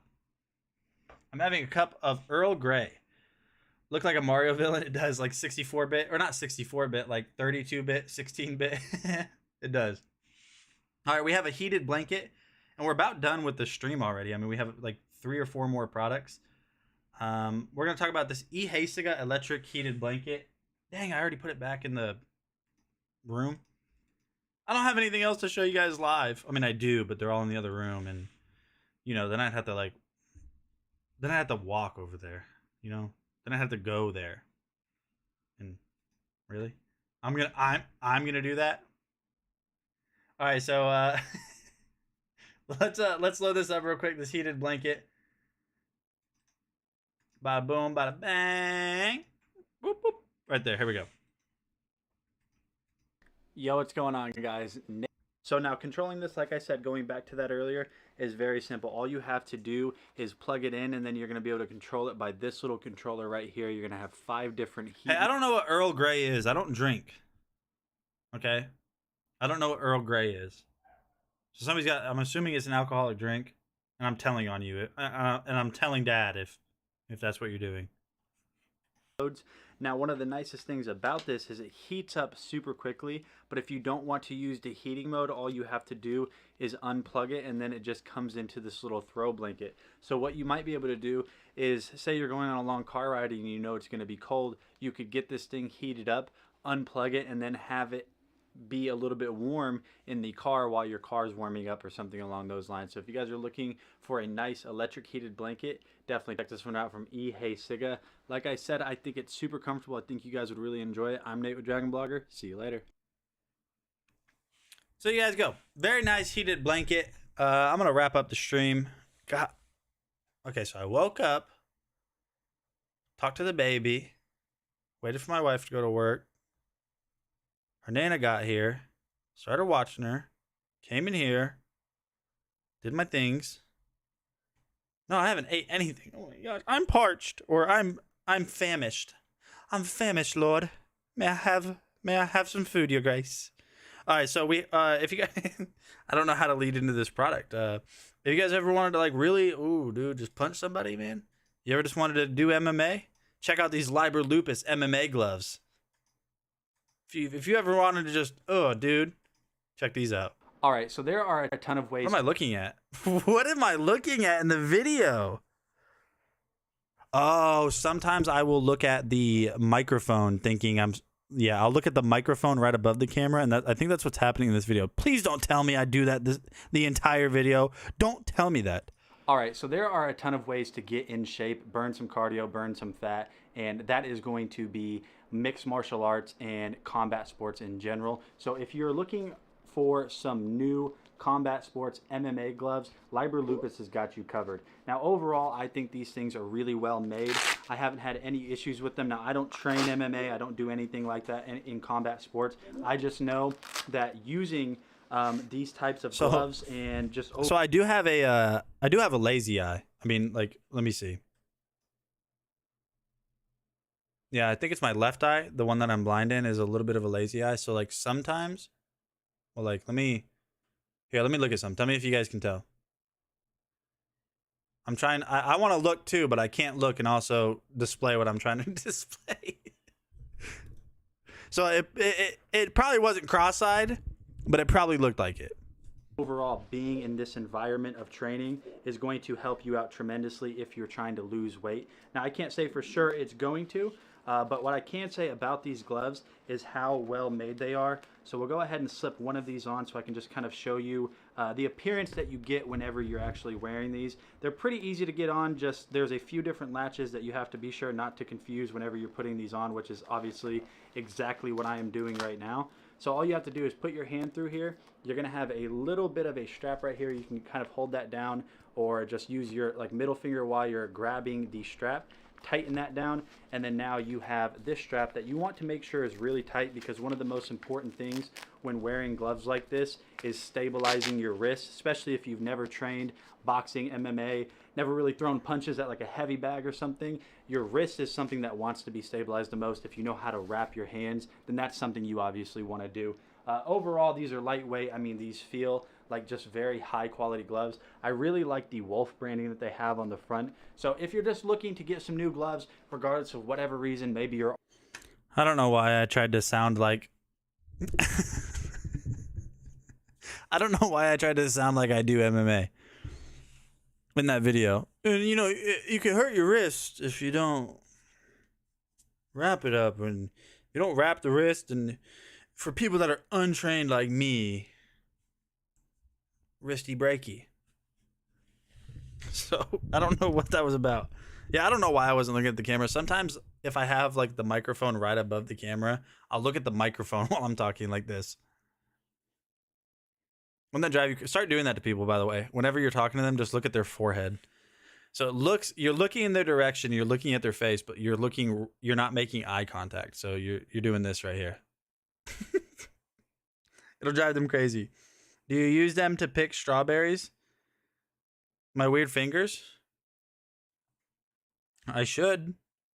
All right, so we have the Life Pro Rumblix 4D vibration plate. This is really great for doing like your normal workouts, but getting a more getting a stronger I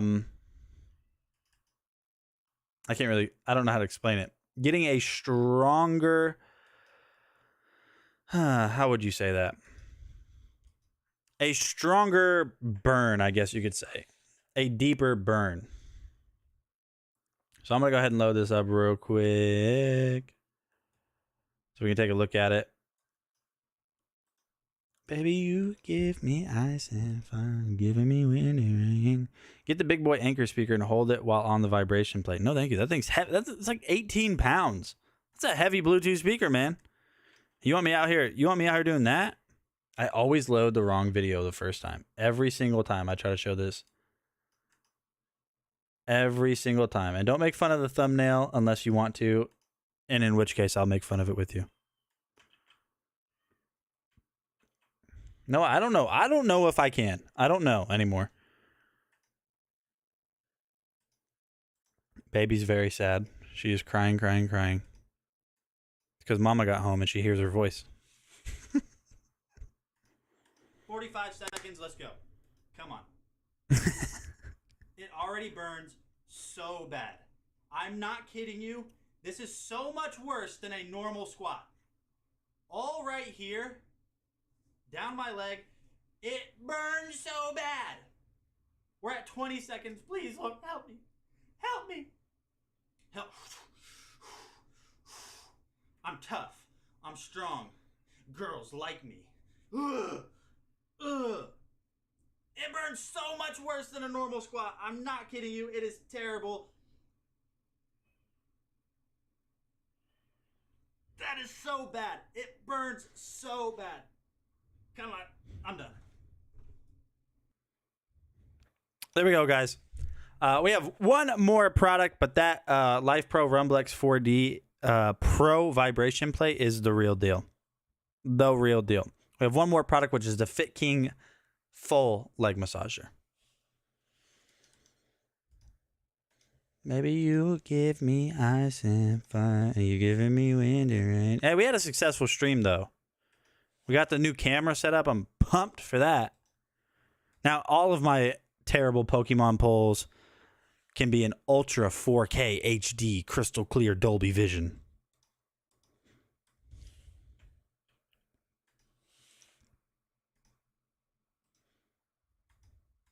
Yo, what's up, my friends? Nate with DragonBlogger Tech and Entertainment. Today, I'm going to be talking to you guys about these Fit King leg massagers. So these are going to be air compression leg massagers that also have heat. These do have to be plugged in, but controlling these is very simple.